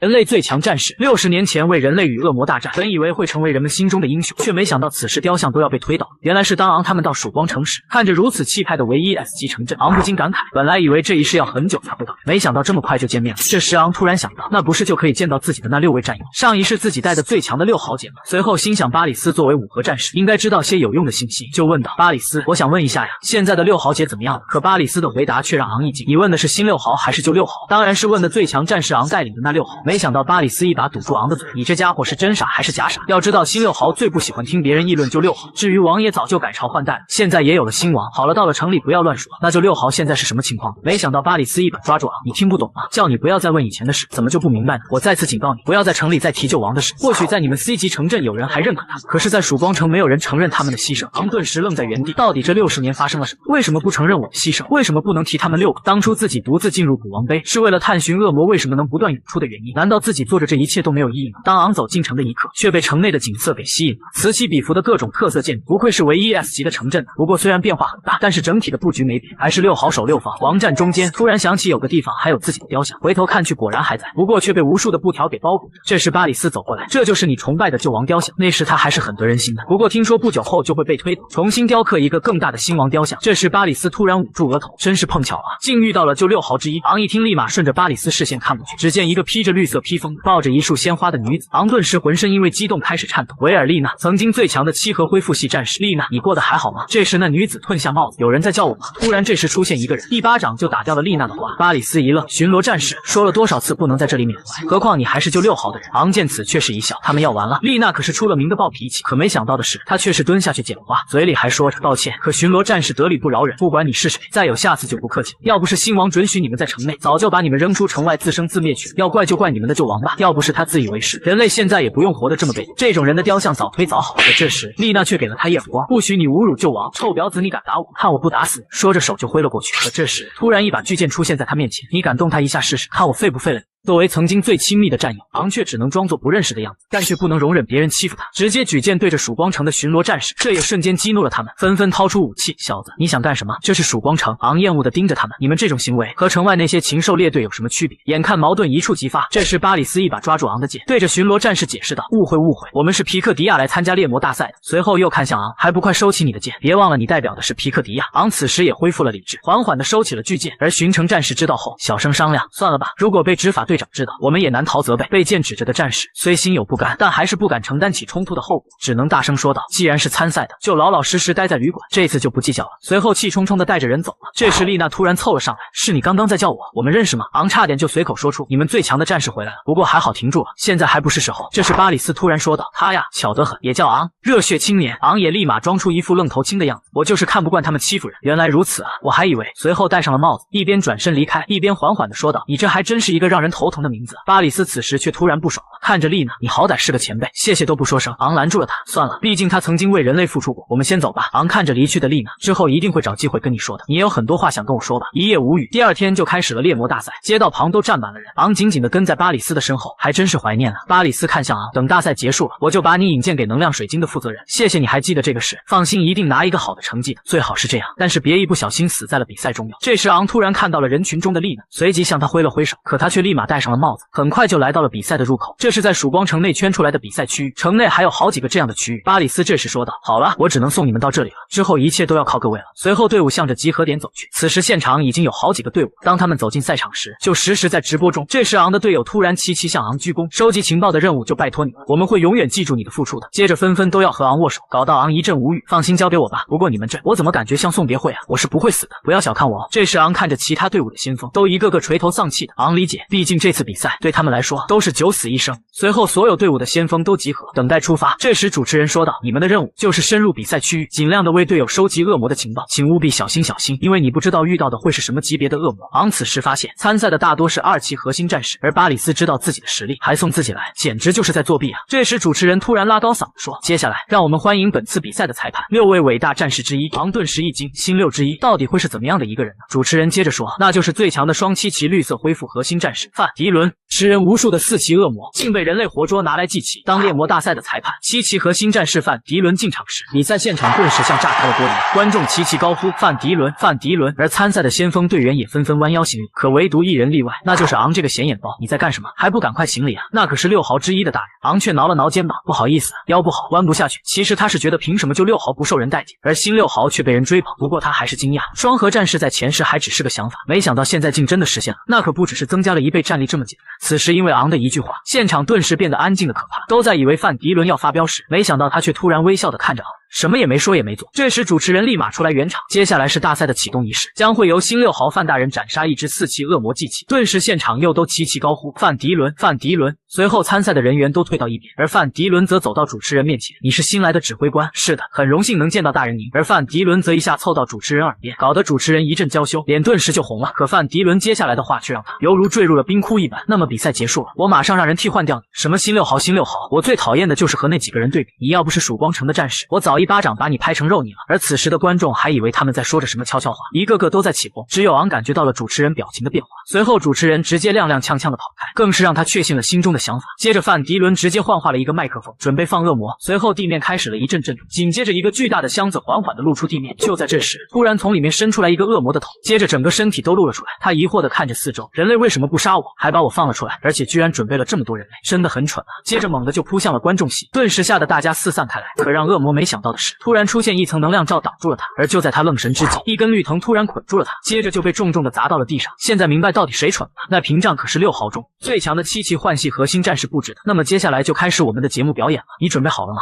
你敢信？凶猛无比的4期金属性恶魔竟把自己手刃插进自己嘴里。原来是当范迪伦把4期恶魔扔在地上后，恶魔心里顿时知道眼前这个人有点危险。不过作为不聪明的恶魔，眼里只有杀戮，直接举起手刃一挥，顿时一股强大的刀气袭向范迪伦，并爆炸开来。可是烟尘散去，范迪伦竟一点事没有。原来是体外的绿色光照保护了他。可4期恶魔不管3723，直接对着范迪伦又是猛的一拳，可光照却纹丝不动，反而是触摸光照的爪子竟突然开裂，随后更是直接爆炸开来。恶魔此时很吃惊，区绿核力量怎么如此的霸道？范迪伦看着他，是不是在疑惑，为什么代表恢复的绿核会有如此的杀伤力？恶魔却又举起手刃，就算只有一只手，也要拉你这个人类垫背。可这时突然面前出现几道绿色的光芒，接着身体和手刃就竟被齐齐捆住。忘记告诉你了，因为我是双7期绿核战士，不过作为恶魔没有礼仪，而且话还多，那么就从你的嘴开始吧。随后恶魔发现自己的手好像被注入了什么，正在无限的增生膨胀。就在这时，范迪伦控制绿色光芒的五指一挥，恶魔的手刃竟然直接插进了自己的嘴里，接着他整个身体开始膨胀变大，最后他的身体承受不住，直接从内部猛地爆炸开来，空气中顿时充满了恶魔的血气。这时范迪伦张开手，就让我们以恶魔之血揭开猎魔大赛的序幕吧。顿时整个会场高呼6豪6豪。昂此时也很吃惊，没想到双核的力量比想象的还要强，应该是双核相辅相成，产生了更强大的力量。不知道所谓的新王又会强到什么地步，不过一想到他们对待丽娜的方式，就算再强也配不上王这个称呼。这时主持人说道：“请我们伟大的6豪退场，同时请先锋们回到场上。”先锋们纷纷给范迪伦行礼让路，可唯独昂这个显眼包双手插兜，看都不看范迪伦一眼。就在这时，范迪伦突然停住了脚步。“这位先锋，你等等。”昂先是一愣，随后满眼不屑地看着他：“怎么，有事吗？”范迪伦缓缓说道：“你好像对我有点不满。”昂不想惹出麻烦，立马笑道：“你误会了，我只是习惯上场前就开始保持警惕而已。你是知道的，先锋这个位置可随时会丢掉小命的。”范迪伦对昂的这套解释也无计可施，只能深深地看了他一眼：“你真是个有趣的战士，我会时时关注你的，希望你不要让我失望的。”说完就走进了通道里。昂顿时气得青筋直冒：“关你屁事！不要让你失望，你算哪根葱？我扯恶魔的长子玩时，你爹妈估计都在玩泥巴。”随后所有的先锋集结完场，主持人开始宣读规则。先锋就是小队在行动之前探查森林的眼睛，你们的任务就是要根据小队的实力寻找出一条最优的战斗路线，帮助队伍在比赛时间结束前更多的击杀恶魔获得积分。本次大赛不仅有5期恶魔，还有部分1、2期恶魔，甚至存在少量的3期恶魔。森林赛区面积辽阔，一定要先核对侦查路线，可不能拿生命开玩笑呀！顿时先锋们议论纷纷，5期1期的都还好说，就是怕打的时候其他恶魔偷袭，至于2、3期的看到了只能拼命的跑。这时主持人又说道：“总而言之，各位一定小心小心再小心，别忘了以往的比赛，先锋的存活率只有36%。”昂看着这些先锋，他们虽看上去是2核战士，可实力或许远远没有2核的实力，一看就是温室里的花朵，稚嫩而太过理想，甚至有的都已经开始恐惧了。反而吉奥唐这些1核战士更加灵敏，生存的几率也大很多。就在这时，主持人说了一个震惊所有人的事，那就是赛区内竟还有一只4期恶魔的存在。不过还好的是，他是被囚禁在容器内的，如果有队伍可以击杀他，那么比赛立即结束，这支小队直接获胜。随着主持人一声比赛开始，所有的先锋都开始奔向森林深处，而昂却没有着急。所有人都知道4期是积分巅峰，但是却没有队伍敢去触碰，可刚好他却是我的目标。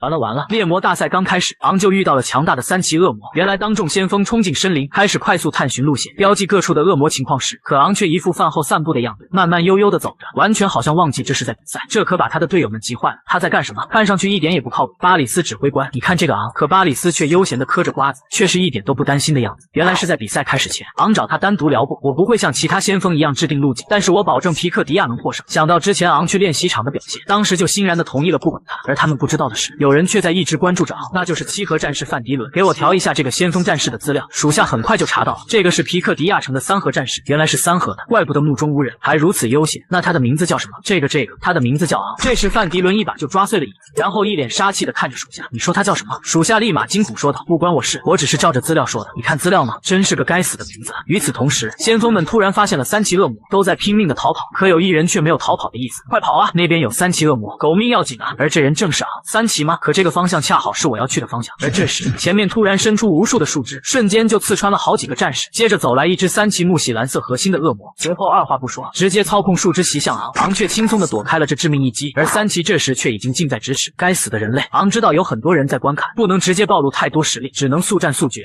随后猛地袭向恶魔，就在恶魔爪子要碰到他时，突然身体后仰，一个滑铲躲开这一击，接着滑到恶魔核心的位置，直接拿出内米翼巨剑，瞬间刺穿恶魔身体，同时把核心也给顶了出来。恶魔死的不能再死了！看直播的观众顿时无比惊讶，那个战士竟秒杀了3期恶魔，他好强！而昂这时则看向远处最高的观景台，如果我没有猜错的话，4期恶魔应该就在前面不远处，那个位置刚好可以让身份高的人直接看到现场最清楚的战斗。此时的范迪伦也发现了昂的目标，竟然是关在箱子里的4期恶魔。男人一刀劈开关押4期恶魔的封印，下一秒蓝河水元素恶魔破箱而出。原来昂在秒杀了3期恶魔后，就快速的判断出关押4期恶魔所在的位置。不过越往深处，恶魔的数量和攻击都在成倍的增加。昂觉得有点古怪，本来想研究一下，但是数量实在有点多，只能放弃想法，全部杀掉。随后看向最高看台处，4期恶魔就应该在那个山峰上，接着就谨慎的向着那走去。与此同时，6号范迪伦正好奇的看着昂，没想到野心挺大的，你们队的目标原来是4期恶魔呀，就是不知道是你的决定，还是你们小队的意思。同一时间，原本还在给巴里斯告昂的状的小队成员，此刻却都石化在休息室里。他怎么这么忙？我们现在分数榜都第1了吧？而巴里斯却惊讶，这小子难道要去找4期恶魔？你这个家伙可不要给我添麻烦啊！而就在这时，昂终于找到了藏在深处的大箱子，里面正是本次大赛的最强恶魔。与此同时，演播室内的主持人看着昂，亲爱的观众朋友，皮克迪亚城的先锋已经找到了4期恶魔的位置，此时定是在心里拟定行动路线，相信马上就要离开了。可随后现场几万观众却呆若木鸡，昂不仅没有离开，更是一刀就砍开了铁箱子的封条，顿时容器的限制直接解除。此时范迪伦狂笑，有意思，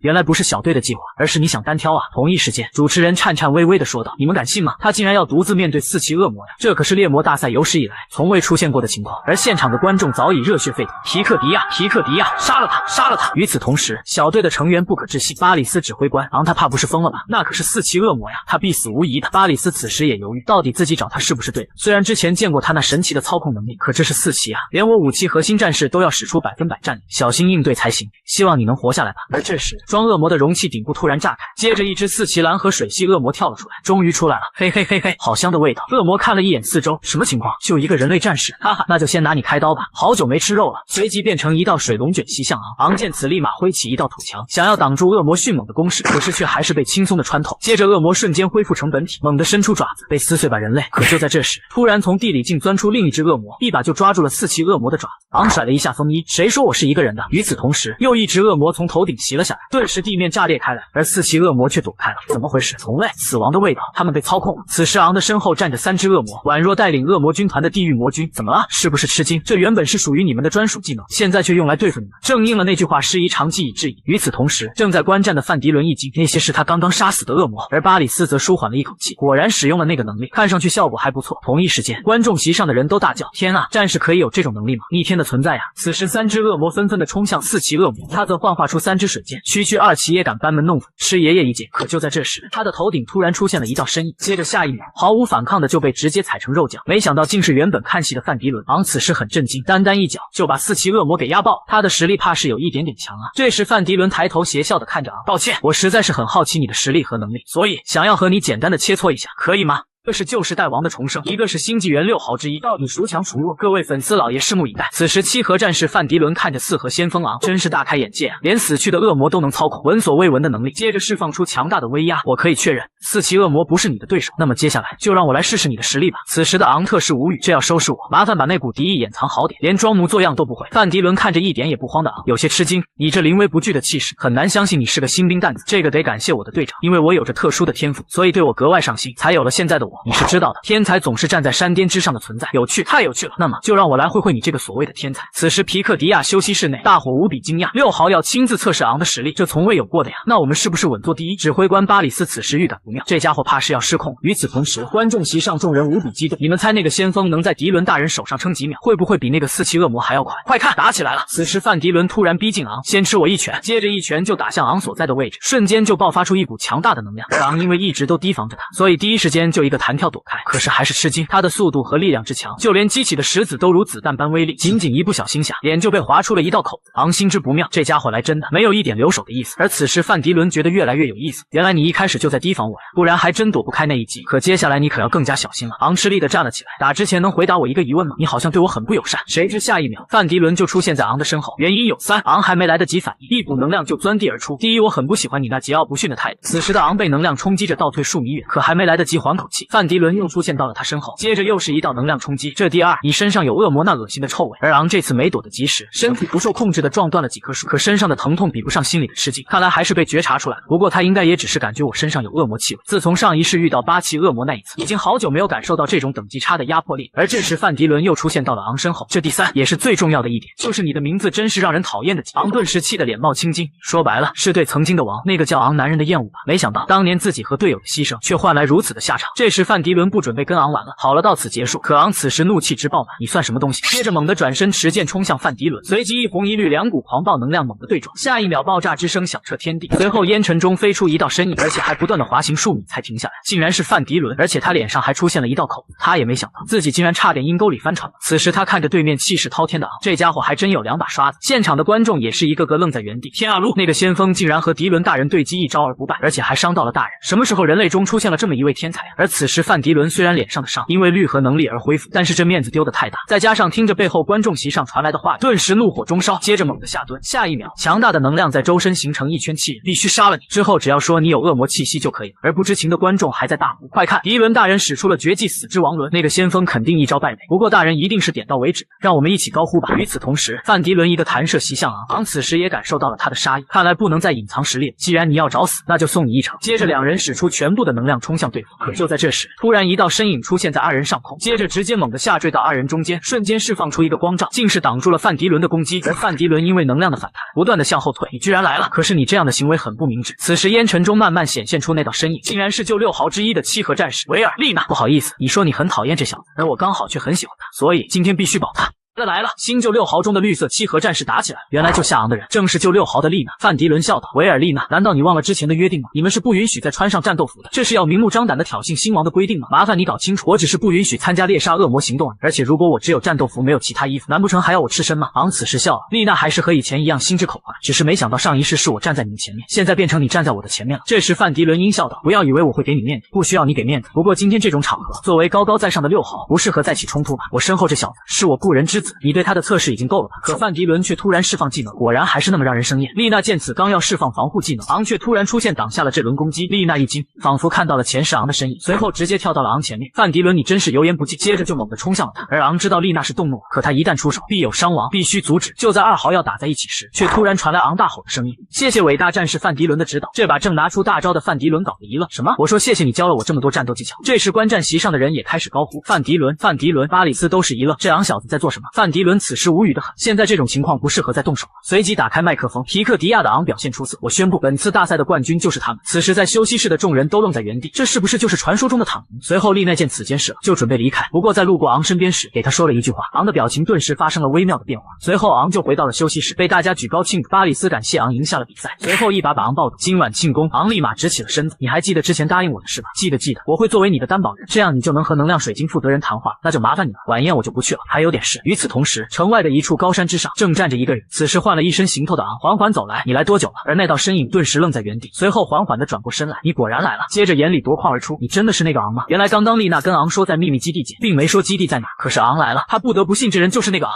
拯救人类的最强战士昂，终于知道为什么人们都憎恨他。原来是丽娜跟昂约定好在秘密基地见面后，就一直在这里等他。此时他看着石头上自己和昂的名字，不禁回想起当初自己偶然间发现了这个地方，不仅安静，而且还能一览全城。第一时间就带昂来到这里，而且和他约定好这是两人的秘密基地，不能对外人提起，却被他一个脑瓜崩。多大个人了，还弄秘密基地？当时的自己暴跳如雷，这个榆木脑袋。随后二人一起看着日落，接着在石头上刻下了二人的名字。此时没想到昂真的来了，丽娜有些激动，你还记得我们的秘密基地是吗？而昂则有点犹豫，到底要不要跟他说真相。谁知丽娜突然转过身去，抱歉，我失态了，吓到你了吧？你和我过去的一个非常重要的人很像，不过你怎么可能是他？所以，可这时昂突然喊出了两个字，丽娜。他顿时一愣，你叫我什么？而下一秒，一个熟悉的脑瓜崩弹出，这么多年，你还记得这个地方吗？此时的丽娜看到了两人的重影，心里100%相信眼前这人就是昂，随即眼泪不自觉地流了下来。真的是你？昂此时也放下了心里的纠结。是啊，看到你还活着真好玩，我回来了。丽娜一下子就扑进了昂的怀里。你怎么现在才回来？你知道我等你多久了吗？我知道你等得很辛苦，可是当时的我也没想到这个世上还有8期恶魔，更没想到我会穿越到60年后重生。丽娜吃惊，穿越？没想到这个世上真的有这种事，还有古王杯里有8期，不是最高才7期吗？很难懂吧？目前我自己都还没理清来龙去脉，而且还有更诡异的，我的体内还潜藏着奇怪的东西。丽娜微笑的看着昂，不管怎么样，总之你活着真好。对了，丽娜，为什么如今大家对96毫如此敌意？当年为了他们的生存，我们可是将生死都置之度外的。丽娜叹了口气，这其实是因为你。昂一惊，我吗？你还记得当年你带领战士进入古王杯时，其实是有很多人都在极力劝阻不要贸然进去，因为以当时的情况，恶魔已经龟缩在古王杯，所有人都想稳住当时的平衡，但是你并没有听取意见，而是觉得斩草必除根。可谁也没想到，却是你战死的噩耗传来。随后消息飞速的传开，战士们的士气和信心都跌到了谷底，无尽的绝望笼罩着整个人类。而就在这时，恶魔朝境开始了大规模的反扑，一路势如破竹，无数的战士都死在了那场浩劫里。所以很多人都认为，如果你当时听劝，人类现在都不会这样被动。而随后出现的星王和6号，恰好又是当年反对你进去的人，所以大部分人因受到他们影响，更加痛恨你以及和你一起的战士。最后星王直接撤去了我们那批人的战士身份。此时昂内心久久不能平息，这一切都是因为我吗？当年害死了那么多人，我到底做的对的还是错的？还让你们受到这么多委屈。丽娜甩了甩头发，这么多年都已经习惯了，事情也渐渐的平息了下来。谁对谁错又能改变什么呢？不过你现在重生归来，已经是最好的结局了。可昂却激动了起来，这是什么道理？我们当年也是为了人类未来着想。丽娜轻抚昂的脸颊，你的苦衷我全知道，但或许你也不能怪他们。当年的结果确实对多数人来说是无法接受的事实，而作为王的你成为了他们泄愤的对象。那当年的6号人都去哪了呢？其中3人在之后的战斗中牺牲了，剩下的黄河战士安然身负重伤，归隐在某个小城镇。而我本来也准备离开这充满回忆的地方，聊度此生，可存活的蓝河战士得下，却由于反抗星王而被打断了双手双脚，关在地牢里等死。我不得不想办法救他。什么？他们居然这么对待你，真是该死！可你们为什么不联合就不反抗？丽娜叹息，因为星王太强了，他是迄今为止唯一的3种核心7期战士，我感觉就算当年的你也不是他的对手。而且你也看到了，现在的新6号的实力都大大的超过了过去的我，可那也不能眼睁睁的看着德夏受此折磨呀。不管怎么样，一定要把他救出来。不过星王的3核到底是怎么办到？难道就没有别的办法对抗他吗？这时丽娜开口，有一种办法你或许可以试试，你知道的，恶魔现在掌握的是元素之力，你可以这样。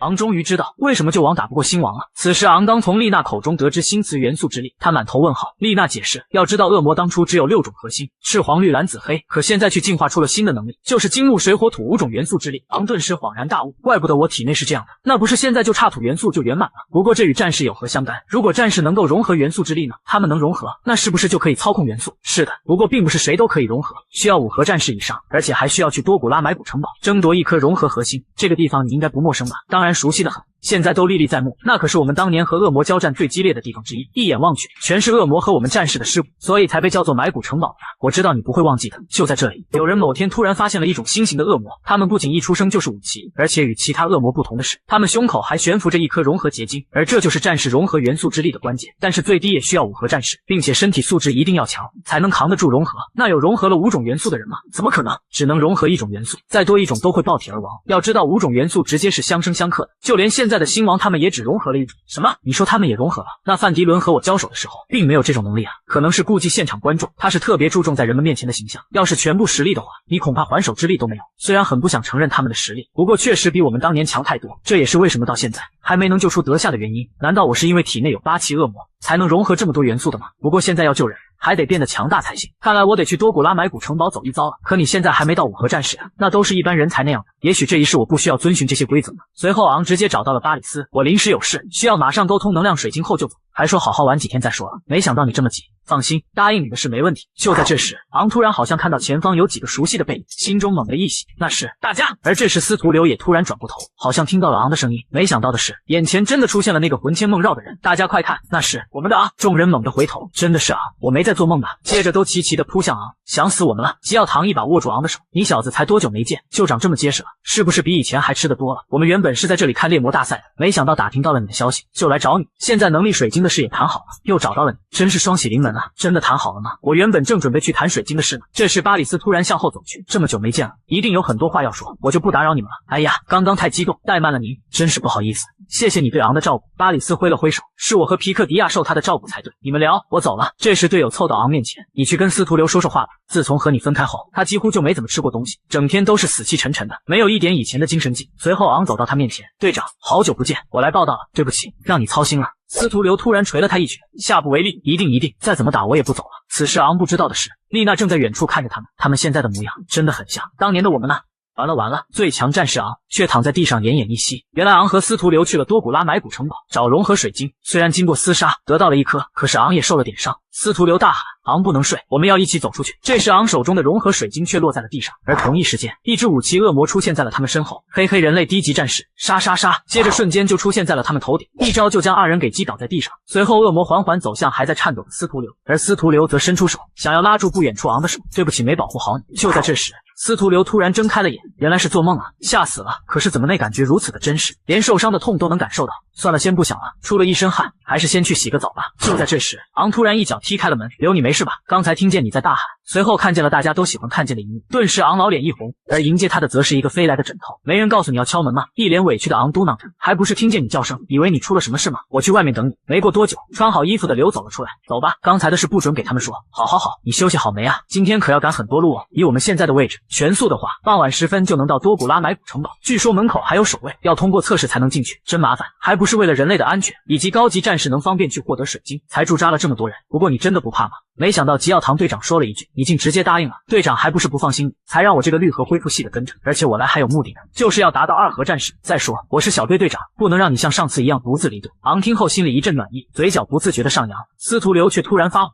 你笑得怎么这么猥琐？是不是在想刚刚的画面？没有，赶紧走吧。很快他们就来到了多古拉买古城堡门口，此时现场到处是喊组队的声音，而门口则是排着一条长龙等着进去，还有些摆地摊在卖装备。此时有些人注意到2人，嘲笑惊讶声顿时响起，快看这个组合真奇葩，4合和1合的，哈哈哈，哪里来的小屁孩？是来送人头的吧？不过他们应该通过不了测试，估计是来长见识的。而昂却浑身充满了战意，看来我们被小瞧了呀，等会不知道他们表情会是怎样的。4合战士竟要和6合战士打起来了，原来是当昂2人到了买古城堡时，就被一个红毛嘲笑4合的小毛孩还学人家带妹子，真不知道哪个地方来的垃圾。昂听后却没有任何反应，反而拉住要发火的司徒流，别理他，刷存在感的傻子。此时周围的人也议论了起来，居然是尤拉城米尔家族的乌托少爷，他也来争夺元素水晶。那个拿着巨斧的竟是6合战士，果然有钱能使磨推骨，有这人的保驾护航，估计这次的水晶要落他家了。这时乌托看着司徒流，你应该听说过我米尔家族吧？买古之地可不是闹着玩的，你是绿河吧？刚好少爷我的右手还差个医疗师，可以给你哦。司徒流看了一眼乌托，然后转头和昂说了起来，完全把乌托当成了空气。乌托顿时大怒，真是给脸不要脸师傅。这时司徒流忍不住，只有废物天天把家族挂在嘴边。乌托一把推开身边的美女，你丫信不信我一根手指碾死你？是吗？我司徒流虽然实力不行，但是胆子却大得很。这时乌托猛地冲了上来，看你还能嘴硬到什么时候？可突然一道身影出现在他们之间，稳稳地抓住了乌托的手，快给我放开，不然连你一块收拾。是吗？不管你什么大家族，先动手就不对了。再说在这个地方闹事，守卫也不会让你进去的吧？你要不再考虑考虑，要不要收回手？乌托哪里受过这种气，反手就要一拳。可这时时扛巨斧的突然开口：“少爷，还是以水晶为重，不然回去也交不了差。”随后又细声说道：“就算要教训他们，后面有的是机会。”乌托顿时想明白了，直接从旁边走过去：“你们给我等着！”而当扛巨斧的老头从昂身边走过时，暗有深意的看了他一眼，接着脚不着痕迹的踩了地面一下，顿时地面的石头快速的袭向昂。可是昂像是早知道一样，轻松的用手接住了石头。老头不可置信，这小子竟用手就接住了我的攻击，他反应速度恐怖就算了，手居然没有被射穿，原来是昂提前就把手给金属化。这时老头走向乌托：“少爷，看来我们拟定的元素水晶争夺名单要把这小子列为最有威胁的争夺者。我看不透他的实力，但是肯定不止表面看上去四合那么简单。有机会的话，先杀了他们两人。”与此同时，昂二人来到守卫处测试，没想到他们一个42%，一个54%的同步率，看呆了阅人无数的守卫。你们这是哪来的天才啊？昂却没正面回答。我们可以进去了吧？守卫不断的点头。昂此时也有点小惊讶，这小妮子之前才39%，到了一盒后竟提升到了42%，看样子潜力无限了。这时守卫再次说道：“里面最低的是3级恶魔，你们确定要进去吗？”“是的，我们有能力足够自保，一切后果我们自负，从来没有过低于5盒的战士进去过。你们是第一队，希望你们能活下来。但是还要提醒你们一下，元素水晶只有特殊恶魔才有，而且一段时间只会出现一只，所以你们不仅要面对恶魔，还要面对众多实力强劲的战士。谢谢提醒，我们会拿到元素水晶的。”随后二人就走进了深不见底的大门。完了！昂二人刚进埋骨城堡，就遇到了5级恶魔。原来当他们进到里面后，发现到处都是恶魔的身影，只能小心翼翼的前进。昂此时感叹，这里曾经可是和曙光城一样大，而且位置是整个大陆中心，比曙光城更有发展前景。可是却因为恶魔的入侵，导致这里变成了主要战场，最后被恶魔完全的占领。因此人们称这里做埋骨城堡，这也许是为了遗忘过去的繁荣吧。司徒流打趣道：“你知道的还蛮多的。”昂摆了摆手：“没有，道听途说罢了。休息差不多了，走吧。在找到携带元素水晶的恶魔之前，我们尽量避开战斗，保存体力。”这时司徒流看到远处有人在战斗，我们要去帮忙吗？在这埋骨城堡内，最好不要帮，你永远不知道对方是什么样的人。像我们在城门口遇到的那几个家伙，有的人甚至比他们还危险，所以以防万一，现在还是暂时收起善良比较好。可就在这时，昂的瞳孔突然伸缩了一下，下一秒竟然凭空出现了一只恶魔，向他们袭来。随即猛地一掌挥下，瞬间就击碎了大地。不过还好昂在最后关头救下司徒流，闪到远处。此时5级恶魔有点吃惊，居然躲开了我的攻击。我水系的攻击可是无声无息的。司徒流此时才反应过来，这家伙什么时候到我们身后的？昂看了恶魔一眼，这家伙应该是变成水形态，悄悄靠近的。现在我们需要速战速决，不能引起其他恶魔的注意，所以直接拿出最强实力来。恶魔大笑，快速解决我，就你们一个4盒一个1盒的。接着身形突然模糊，下一秒就出现在昂二人头顶，你们连我的影子都追不上，真是太可爱了。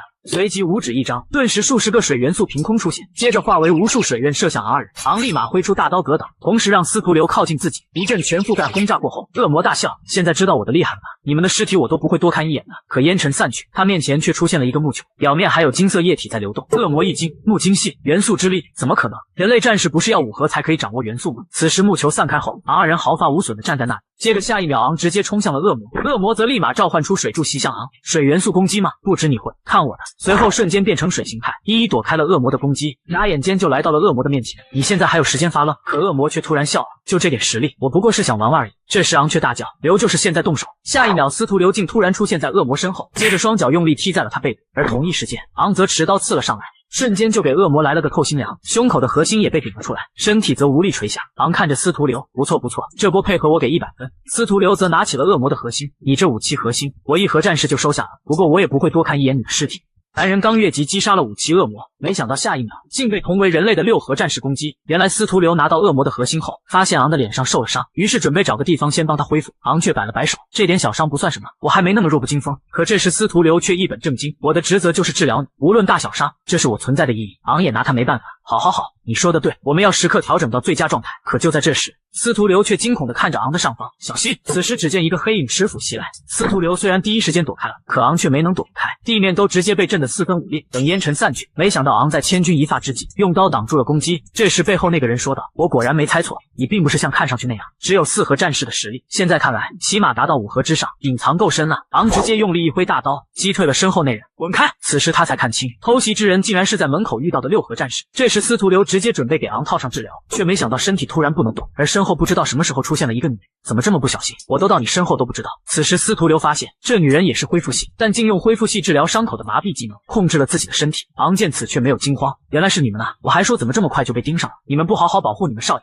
还敢来打我主意，就不怕被偷家？这时突然一个声音从石头后传来，死到临头还这么多废话，怎么还想多活几秒？我说过不会放过你的。随后一把捏住司徒流下巴，我看上的女人都没有得不到的，先等你看着你男人死掉，我再让你生不如死。司徒流此时气得青筋直冒，奈何身体不能动弹。这时大胡子开口：“少爷不是让你躲起来吗？这里太危险了，有你在怕什么？我就是想看着他死不瞑目的样子。再说我好歹也是5盒战士，不要小看我。”这时昂的声音传来：“你的手不想要了吗？原本以为你只是个纨绔子弟，现在看来毁在你手上的女子一定不少。没错，今天晚上又将有一个毁在我手上，那就是你的女人。”这时昂突然转身冲了上来，那么杀你我就没有负罪感了。大胡子见此立马全力袭了上来，同时疑惑他怎么身上有火元素，四合不可能掌握的呀。而乌拉见奔来的昂却吓得全身僵硬，做不出一点反应。随后更是直接摔倒在地上，你别过来，快来救我！此时他发现面前的昂就像来自地狱的恶魔一样，压得自己喘不过气来。这时大胡子追了上来，一斧头劈了下去，左手给我断。可昂却凌空一个转身，轻松的躲开了这一击，接着借着旋转的之力，顺势一刀回劈向大胡子，瞬间就击退了他。好灵活的身体，这攻击果真是火元素，不过对土元素的我没用。可这时突然又飞来无数根枝条，大胡子在勉强躲开后吃惊无比，怎么回事？他还能操控木元素？随后突然笑起来，有意思有意思，看来你身上有不少秘密。随后猛地把斧头插进地里，接着竟抽出来一个巨大的石斧。如果我也能掌握2种元素，实力将再上一层。为了表示感谢，10分钟内打得你主动说出秘密来。昂却笑道：“是吗？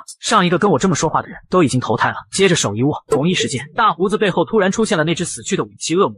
你敢信？堂堂6合战士差点被武器恶魔给废了。原来当昂操控恶魔袭向大胡子时，大胡子立马冷汗直流。什么时候到身后的，自己竟没感觉到一丝恶魔气息，随即一个闪身到远处，斧头却被恶魔给抢过去了。而下一秒，恶魔竟又瞬间出现到了大胡子面前。此时大胡子转头看向昂，小子，我们的战斗先暂停，把这恶魔解决了再战。昂却邪魅一笑，你没发现这恶魔只攻击你吗？大胡子还没消化完昂的话，恶魔却射来一片冰锥，瞬间就出现在他的眼前。此时他才反应过来，难道是他在操控恶魔？他到底隐藏了多少实力？随即照出土墙挡住了攻击。昂见此也是感叹，不愧是大家族的战士。这时大胡子大喝一声，接着五指一挥，躺在远处的斧头瞬间朝他飞去，刚好袭向站在中间的恶魔。可是眼看要击中，却被恶魔一个弯腰给躲开了。大胡子也是一惊，解开速度的巨斧还是被躲开了。随后看向远处的昂，应该是因为那小子在操纵，难道他是7骑战士？算了，还是先解决这只恶魔再说。随后又猛地冲了出去，可这时他的脚却被突然钻出的树枝缠住，硬生生的吃了恶魔全力一击，直接把他千年老血给打出来了。与此同时，看到大胡子吃亏的5合战士乌拉，竟让3合的治疗师妹子去帮忙。妹子顿时懵逼，少爷我只擅长医治，而且还要持续麻痹这女人。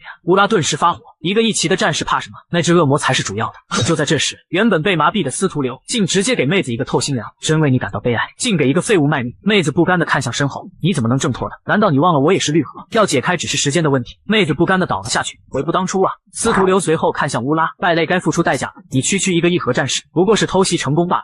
司徒流缓缓地走上前，是吗？看你的样子就毫无作战经验，应该是家族用资源堆出来的吧？乌拉顿时脸色一变，这臭娘们怎么知道这些？为了成为5合战士，我也是经受了不少的苦。这次为了元素水晶，更是花大价钱请了6合战士，这些因为这小子2人全毁了。随后对着远处的大胡子叫道：“你还不过来保护我？收了我父亲那么多好处！”大胡子气得牙痒痒：“你个废物东西，给我闭嘴！”乌拉吓得手发抖：“你竟敢骂我！”而这时司徒流却绕到了他身后，现在谁也救不了你。乌拉还没反应过来，就被一刀刺中腰部，他疼的本能反手一击：“给我滚开！”可是却没击中司徒流，而他却突然头疼欲裂。司徒流此时发现，这小子竟连能量都不能运用，现在怕是要被反噬。之前队长说过，遇到这种能躲多远躲多远，不然最后要自爆开来。可他却像是想到了什么，竟直接冲向了乌拉。司徒流差点就去见太奶了，还好最后关头昂救下了他。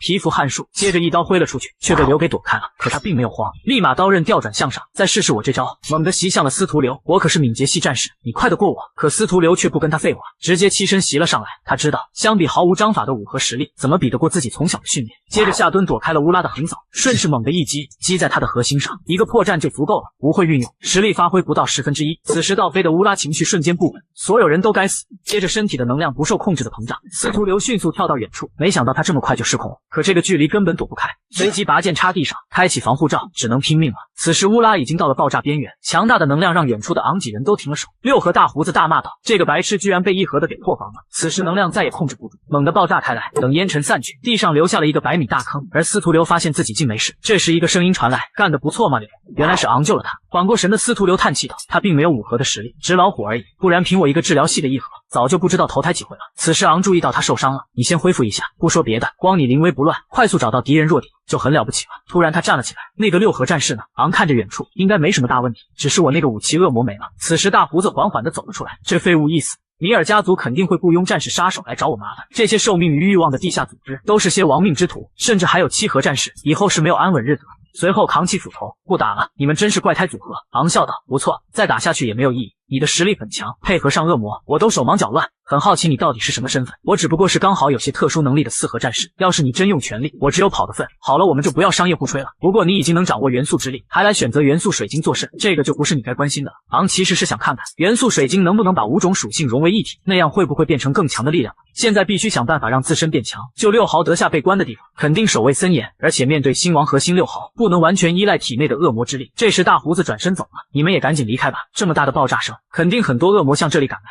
随后昂二人也迅速离开了，接着就开始了寻找元素水晶之旅。路上遇到各种恶魔战斗，也有遇到过人类的队伍，不过也只是简单的合作后就又离开了。此时昂让司徒流先休息，自己守夜。司徒流却说道，我这些天观察发现，你教人处事很老练，哪来的这些经验？昂立马装恼，我好像天生就会这样似的。司徒流笑着缓缓睡去，老感觉你有个大叔的灵魂。昂静静地看着夜空，也许是的吧。第二天，司徒流被一阵战斗声吵醒，什么情况？有恶魔的气息，还有不少的战士，估计是元素恶魔出现了。走，跟上我，我能快速地找到那恶魔。随即纵身一跃，跳了下去。司徒流跟在身后。什么事让你这么高兴？昂心想，我可是对新型恶魔很有兴趣的，上一世可是把恶魔都研究了一遍。快跟上，一定要在别人前面收了他。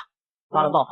昂终于在司徒飞面前爆发了体内的恶魔之力，只因武器元素恶魔太过于强大，如果不能速战速决的话，势必会引起其他猎魔小队的争夺，因此直接发动体内隐藏已久的恶魔之力。不仅如此，甚至还教会了司徒飞如何进行高阶能量核心运作，在元素恶魔出其不意之时将其一击秒杀。就在刚刚，在经过一阵奔袭之后，两人来到了一座楼顶之上。昂通过感应得知，恶魔移速变缓应该是藏起来了，要趁着这段时间将其一口气拿下。司徒飞疑惑，你怎么知道？这里面积太大，可不好找。虽然不想当面承认自己的特殊能力，但自从元素恶魔气息出现后，他似乎可以隐约的感应到那家伙的存在，就像是感应同类般那种奇特的感觉。而目前恶魔正在前往地底。这时司徒飞发现了其他猎魔小队的身影，而且人数足足有8人之多，看来他们也注意到之前的打斗。不过要找到恶魔的准确位置还需要一段时间，务必在他们之前尽快找到并将其击杀。说罢一把拉住司徒飞的胳膊，看来得超近道了。司徒飞顿时怔在了原地，一种奇特的感觉由心底升起，可下一秒就被昂强行拽走，直接朝着一个深不见底的洞口内奔去。司徒飞犹如一只蝙蝠一般死死地贴在昂背上，恶魔的位置就在城堡的最下方，这也是找到他最快的方法。这段时间对元素之力的运用有了大致的了解，于是就按照方法试试了。快到底的同时，昂释放了木系藤蔓，意在减缓下落时的速度。很快就在黑洞下方形成了相互交叉的巨网，在两人下坠的同时减缓了重力速度，这可真是太刺激了。而司徒飞早已被吓得闭起了眼睛，落地后漆黑一片。司徒飞轻喊昂，你在哪里？昂勉强的挤出几个字，在你身下。你能不能先从我的身上下来？闻言，司徒飞俏脸瞬间变得通红，咚的一声就跳了下来。连昂都没有想到这地底还别有洞天，恶魔就在前面不远处，移动时千万不要惊扰到恶魔。不多时，两人就摸到了恶魔藏身之地，看样子他应该是在休息。果然是一只武器金元素恶魔，从身上散发的气息来看，这家伙比普通的武器恶魔强了不知有多少。于是两人就开始商量起了对策，战斗只要一开始就会吸引来其他有实力的小队，务必要在其他人赶来之前将其解决，然后拿走他胸口的元素水晶，火速撤离。经过推算，两人也只有5分钟的战斗时间。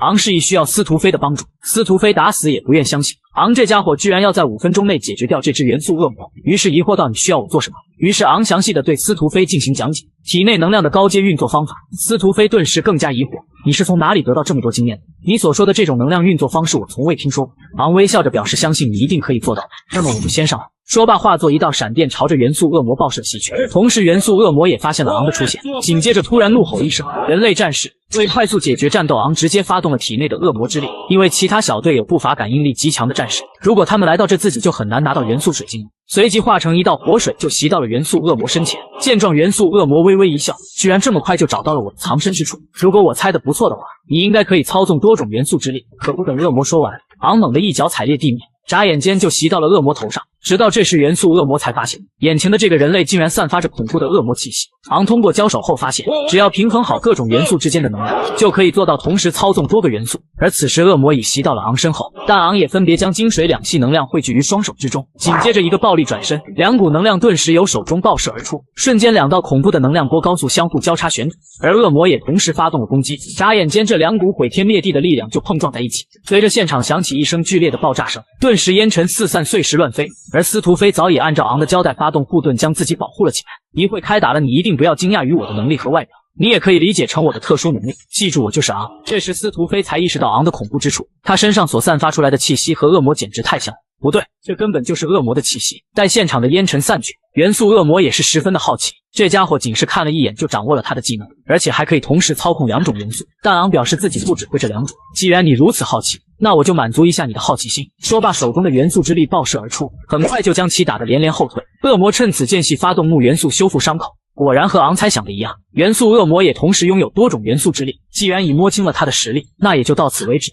话音刚落，元素恶魔就正在了原地，低头一看，才发现左脚也被藤蔓牢牢束缚。难道这藤蔓也是眼前这个人类操控的？趁着元素恶魔被控的瞬间，昂将强化金元素化成了一个锋利的刃手刀，这是当初在猎魔大赛时和那只4气金元素恶魔学来的。与此同时，元素恶魔也挣脱了藤蔓的束缚。既然如此，那就试试谁的元素之力更强，赌上我所有的金之力。瞬间，3道由金元素汇聚而成的金盾凭空出现。见状，昂咧嘴一笑，终于逼得你将能量集中使用了。随后朝着司徒飞大喊道：“就是现在！”闻言，元素恶魔一脸懵逼，回头一看才发现，司徒飞手持一把由绿核能量所形成的长矛，这是一种高阶能量运作的产物。首先将核心能量聚拢起来，然后用心感受它的存在，从而感受到能量的流动和形态，由无形体化有形，将涌动的能量化作一把强大的利器，然后为己所用。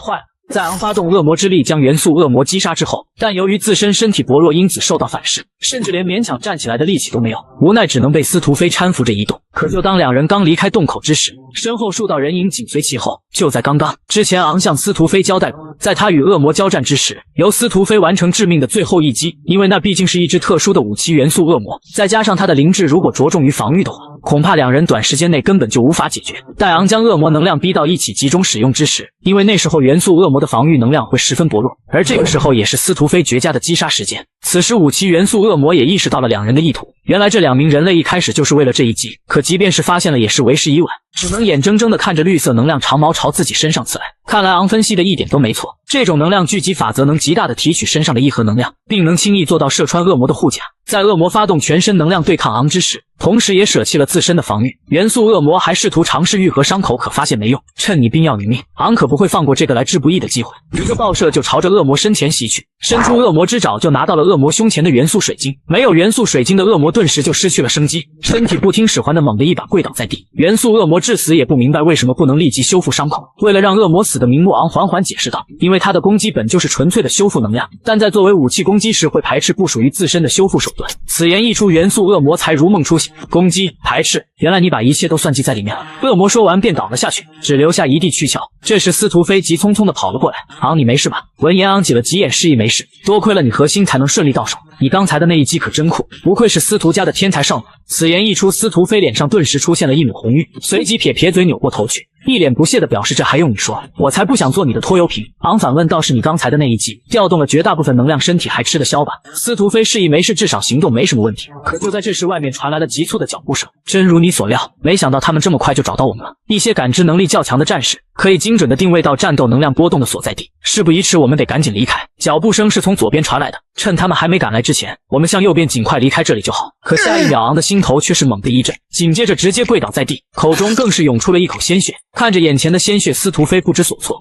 于是连忙上前将昂扶起。昂明明没有被恶魔或者战士攻击，可这究竟是怎么回事？昂这时还试图强行爬起，可即便是将地面抠出了数道口子，但仍是没有丝毫力量站起身来。看着身体不断颤抖的昂，司徒飞赶忙询问你到底是哪里不舒服。直到这时昂才反应了过来，原本他这副身体的底子就薄弱，虽然刚开始肉体和同步率比之前提高了很多，但这一段时间运用了太多次恶魔之力，因此身体终于达到了最高负荷的临界点。该死，为什么会在这个时候出现？他一时半会还无法恢复，但其他战士小队已经快赶过来了，于是让司徒飞带着水晶在外面等他。可司徒飞却是一把将昂扶起，要走就必须一起走，我也不想知道你发生了什么事，现在也没时间听你解释，既然是你的队长，我就绝不会再让你单独留下。很快两人就找到了一座出口，这里应该可以通往地上。昂你挺住，上去你呼吸些新鲜空气就会好了。此时的昂竟连说话的力气都没有，不多时在司徒飞的搀扶下就到了地面。埋骨城堡这种规模的建筑群一定还会有其他出入，不过令司徒飞感到十分意外的是，这和他之前梦到的一模一样，而且当时昂也是受伤的情况，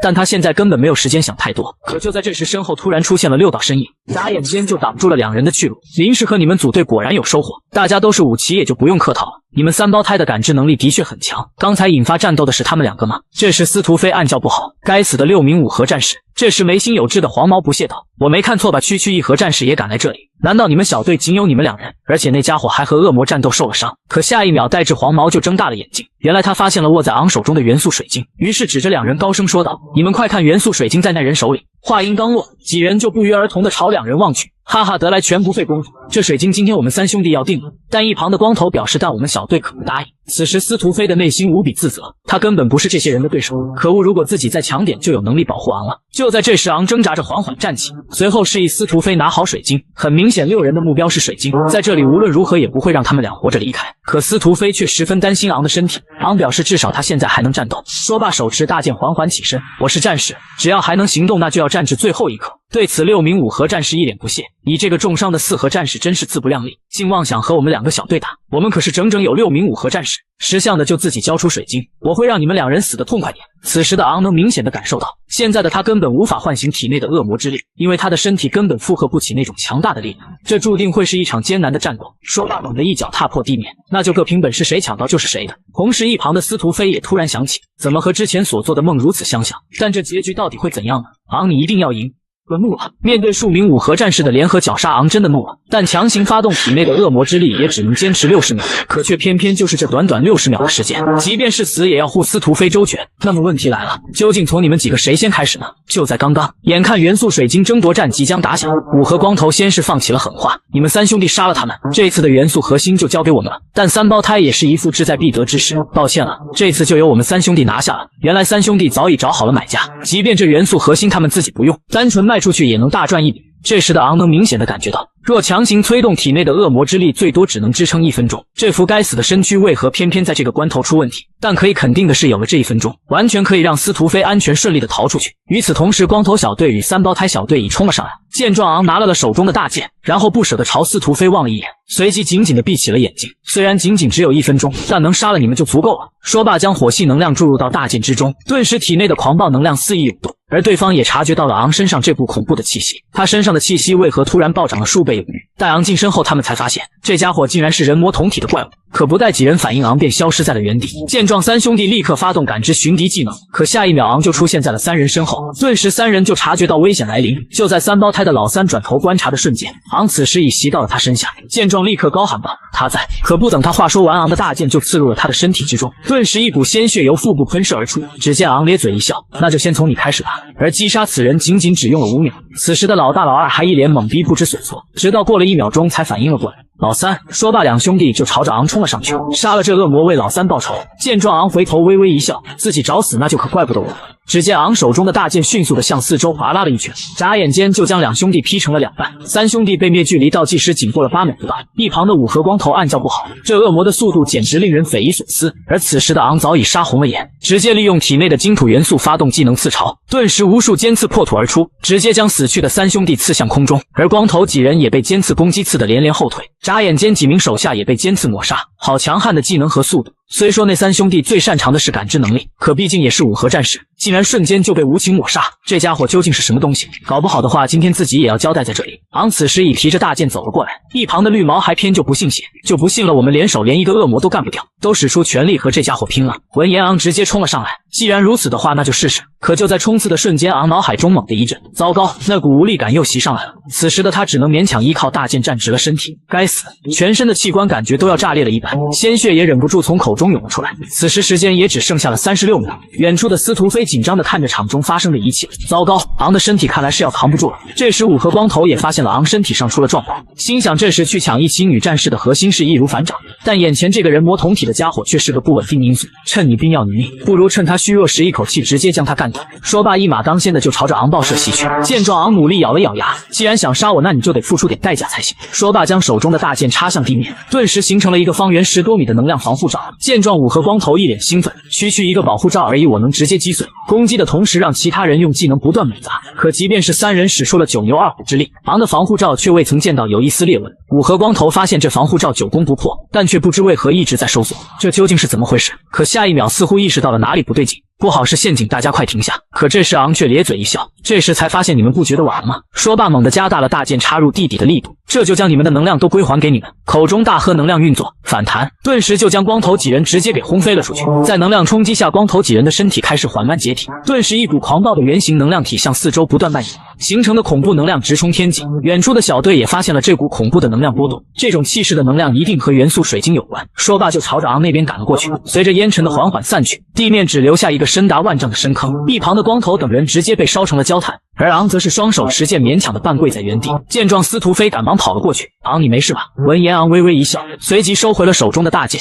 还好，勉强算是控制住了能量爆炸的范围和密度，只要飞你没事那就太好了。话音刚落，就向后倒了下去。见状，司徒飞一个飞身上前将昂扶起，昂你振作点，我这就带你离开这里。这时昂勉强睁开了眼睛，飞你先走，不要管我。刚才的能量狂涌已经引来了更多的战士和恶魔。见状，司徒飞示意你别说了，这次无论如何我也不会抛下你不管了。你拿好水晶，我来背你，不能总是让你一个人去战斗。接下来就交给我了昂，你要坚持住，我一定会带你离开这里的。可随后司徒飞却隐隐的发现，此时的情景更加接近于那个未知的梦。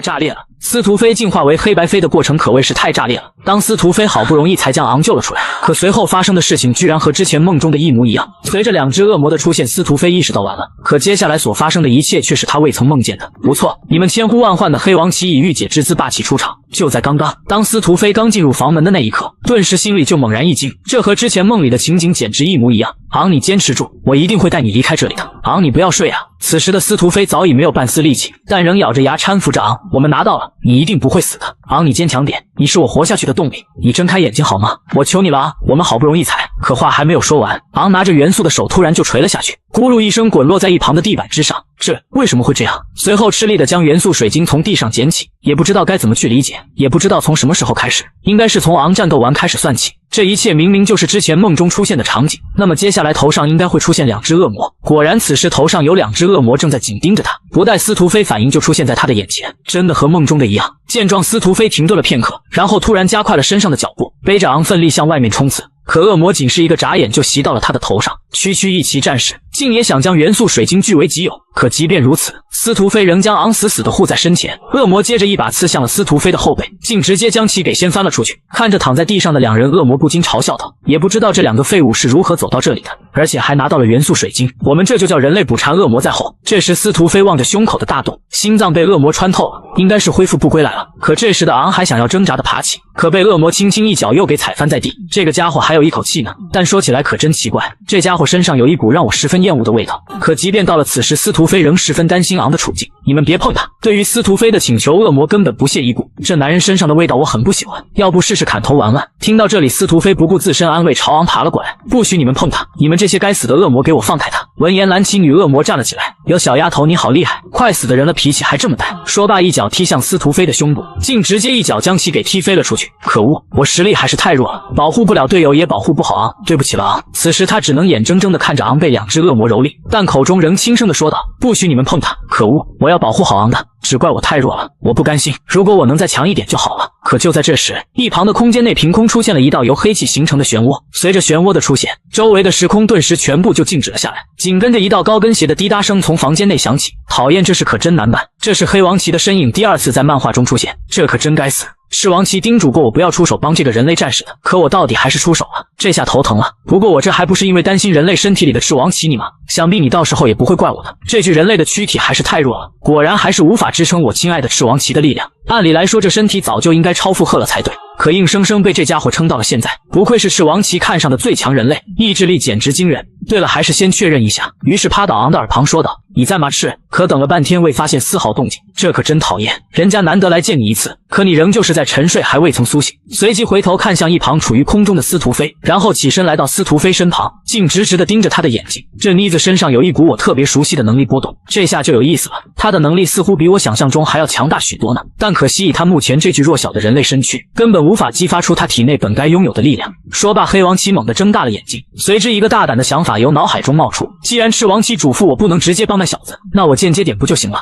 我黑王旗也真是太聪明了。说罢，将司徒飞高高举起，那就让我来帮你净化。获得新生吧，你身上有时间空间的波动。随即张大了他那张樱桃般的小嘴，然后一口吻在了司徒飞嘴上。这也正好，就将我的力量都给你吧。只见司徒飞胸前的绿色核心慢慢变成了黑色，随着黑色越来越多，全身的血液也在悄然发生着变化，伴随着核心完全变黑，这代表着四奇的黑色核心，其拥有着掌控空间时间的能力。随着两人的嘴唇缓缓分开，黑王奇则悠悠地回味着刚才那种感觉，没想到这具身体能接收我如此多的力量，很好，看来你渴望变强的心很强呢，那么以后就拜托你了。说话的同时，凭空出现了一道蓝色的传送门，随着传送门的消失，黑王奇也消失不见，而场上的恶魔和司徒飞也随之动了起来，而司徒飞也同时狠狠地砸向了地面。眼看恶魔的尖刺就要割掉昂的头颅，可却凭空出现了一只断手将尖刺抓住，这让恶魔当场就吃了一惊，奇怪这是什么东西？于是恶魔闻声向身后望去，这怎么可能？可话音刚落，烟尘里突然传出一道声音，我刚才说过，不许你们碰他。俨然可见头发一半已经变成了黑色，正是已经获得部分黑王旗力量的司徒飞。此时他已进化成恶魔形态下的四旗黑白飞，拥有着掌控时间空间的能力。进化了，司徒飞终于进化成了和昂同体质的黑白飞，但却不同于昂和赤王旗那种爆炸性的力量，而是类似于黑王旗那种掌控时间空间的能力。面对两只五旗恶魔的攻击，他仅仅只是轻轻地抬了抬手，恶魔的身体瞬间就从中间裂开。对不起，我不是你们的同类，我是恶魔战士黑白飞。就在刚刚，当司徒飞获得黑王旗的恶魔之力之后，当即警告两只恶魔不许动摇，但恶魔却不以为然，静静地看着黑白飞所在之地。这时黑白飞也显露出了真身，你们再动他一下试试。说话的同时，一只黑色爪子从空间内抓了过来，这让两只恶魔当场就吃了一惊，因为他们从黑白飞身上感受到了同类的气息。闻言，黑白飞缓缓地上前几步，我可不是你们这些畜生的同类。两只恶魔还以为他在故弄玄虚，不管你是谁，今天都必须死。说罢，发动水系之力就朝着黑白飞袭了过来，但他却是在原地动都未动，仅是缓缓地伸出右手，瞬间一个立方形的能量体就出现在恶魔头上，直接就把水系恶魔重重地砸在地上。这时恶魔才意识到，原来你可以操控空间，该死动不了，但你千万可别小看我，只是这一根东西还不至于将我杀死。闻言，黑白飞咧嘴一笑，谁告诉过你只有一根？张大你得眼睛好好看看。顿时就有无数根立方体悬浮在恶魔头上，随着黑白飞大手向下一挥，只听咚咚咚几声，立方体径直地砸到了恶魔所在之地。待烟尘散过之后，地面只留下一个深不见底的巨坑。另一只恶魔也瑟瑟发抖了起来，因为他看着小伙伴被砸入了深坑之中，居然连渣都没有留下。这时黑白飞眼神突然一冷，接下来就轮到你了。此时的恶魔哪里还有反抗的心思，唯一能做的就是向后倒退。他明明看起来只是一个弱小的人类，但为何却充满了压迫感，甚至连一丝反抗的念头都不敢有。这时恶魔突然开口，等一下，我非常疑惑你们俩究竟是什么人？你的能力一看就是我们的同类，而且是罕见的空间能力，但是你身边的这个同伴，他身上也有一种让我们为之恐惧的气息，告诉我你们究竟是什么东西？闻言，黑白飞冷冷地回应道，我们是人类，人类战士。听到这个回答，恶魔根本不信，你们是人类战士？说罢，恶魔突然大笑了起来，这可真是个天大的笑话，你自己相信你说的话吗？从刚才的一骑瞬间就拥有了四骑的力量，甚至连我们五骑都无法与你一战。可话刚说完，恶魔的头颅就被分成了两半，你真是太吵了。随后只剩下他们两人，黑白飞轻轻地抚摸着昂的脸颊，以前都是你救我保护我，这次轮到我来救你了。随后看着掉落在地的元素水晶，空间之手再次发动，元素水晶瞬间就到了他手里，然后将水晶放到了昂的身上。我们可以出去了啊！随着埋骨城堡的警示灯亮起，两名守卫紧张地注视着里面的情况。通过特制仪器检测后得知，检测到是人类，是从埋骨地归来的战士。随着大门的缓缓打开，映入眼帘的先是一双女人的脚，然后就是已经恢复成人形的司徒飞和昂。至此，司徒飞也用尽了全身最后的一丝力气。昂，我们回来了。话刚说完，整个人就瘫倒在地。见状，两名守卫立刻上前搭救，快带去医疗室。可下一秒，守卫就被身后的景象惊得目瞪口呆。等等，你看门后面！天啊！这到底是一副何等的景象？这些都是被空间之力挤压过的恶魔群，他们究竟是怎么过来的？这时，司徒飞脑海中响起了一道声音：我果然没有看错，你很适合我的力量的小妹妹，你体内还有未觉醒的预知能力，我很好奇，我也很是期待呢。突然，司徒飞被这道声音所惊醒，于是看了看头上的天花板，这里好像是城外的医务室，看来我们已经得救了。刚才那是梦，但刚才梦里的那个女人是谁？随即摸了摸自己的伤口，但却发现都已经复原了，这到底是怎么回事？那么重的伤感觉好像没存在过一样，而且对埋骨城堡里后面的记忆，他无论如何都想不起来。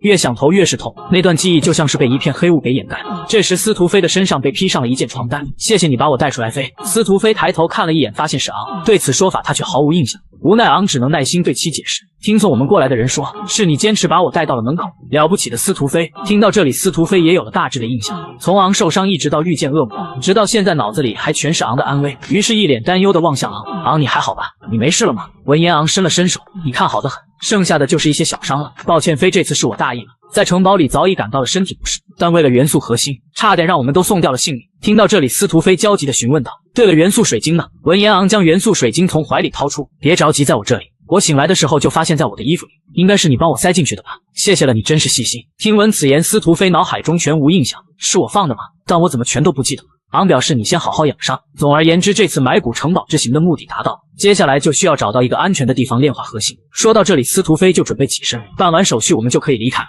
闻言，昂只是嗯了一声，但总感觉司徒飞身上发生了一些变化。在他昏迷的那段时间里，司徒飞在城堡里究竟是发生了什么事？为什么在他的身上也有了和他类似的恶魔气息？女人本是人类的一合战士，体内却有能达到4合的恶魔之力。此时，昂带着司徒流走出了医院。你需要一个清静的地方。是的，一个可以放下防备、集中精神的地方。研究元素结晶应该要花一段时间，必须获得其中的土元素，再趁机看能不能把5种元素融合在一起。这时，司徒流说道：“我听父亲说过，B 级以上的城镇会有炼工坊，应该可以满足你的需求。”昂听此顿时一喜，随即朝着最近 B 级城市驶去。很快，二人就来到萨拉曼卡城。没想到城内一片繁荣的景象，还有生存在城市之间的各种各样的列队也在。昂打趣道：“没想到你这个城里的大小姐也知道。当然了，他们可是极具组织性的战士队伍，每个城市之间都有。而这座城人之所以多，还因为它是少有的交易之城。”随后很快就打听到了炼工坊的位置，可没想到一间一天就要300站点。关键是昂都不知道站点是什么玩意。掌柜耐心讲道：“这是战士专属的货币，任何城市都可以消费。而且你不是4合战士吗？怎么会连这个都不知道？你这是捡来的？”这时司徒流指着一旁的机器：“你只需在这扫描一下手指就知道了。”昂上一世没见过这个，只能放上去试试。可没想到结果竟然是0站点，顿时周边的人都跟着嘲笑：“这没站点还想租炼工坊？”掌柜也有点火大：“你没有还来，是不是逗我耍的？”昂也很无奈，没想到自己也有一天为钱发愁的。可这时一旁突然传来一个声音：“可用余额120万站点。”没想到司徒流竟是个土豪，给我定间最大的。在场的人无不惊掉下巴，原来他的父亲竟然是赫洛斯城守卫，这是摊牌了，不装了呀！掌柜立马变了副脸：“2位贵宾这边请，这次算我借你的。”“不用，这点我还是请得起的。”随后来到了最大的炼工坊，昂见此连连点头：“不错不错，你喜欢就好。”随后看向掌柜：“就这间了，等用好了再结账。”接着跟昂说道：“我就不打扰你了，这段时间会在城里到处转转，然后再租一个房间整理一下最近收获的东西，接着就走了。”昂拿出元素结晶：“我必须尽快变强，一定要把关在大牢里的德夏救出来，到时候这些所谓的新6豪、新王什么的，我都会一一找你们算账。”这次的遭遇让昂明白，不能太依靠恶魔的力量，只能自己不断的变强才最稳靠。随后试探的用元素之力沟通结晶。与此同时，司徒流一人走在热闹的大街上，心里却想着自己的体内应该有着一股恶魔之力，能让实力瞬间提升到4级，而且感觉一直有个声音在耳边低语：“变强变强。”好像身体里还住着另一个自己，不过这股力量自己无法掌握。这时突然看到远处正在擂台比赛，司徒流突然灵光一闪，自己可以在这里通过比赛熟悉这个力量，不过必须掩藏身份才行。这时突然远处叫卖面具的吸引他，随后直接走向了比赛会场。“我来报名4合战士的比赛，名字罗刹猫。”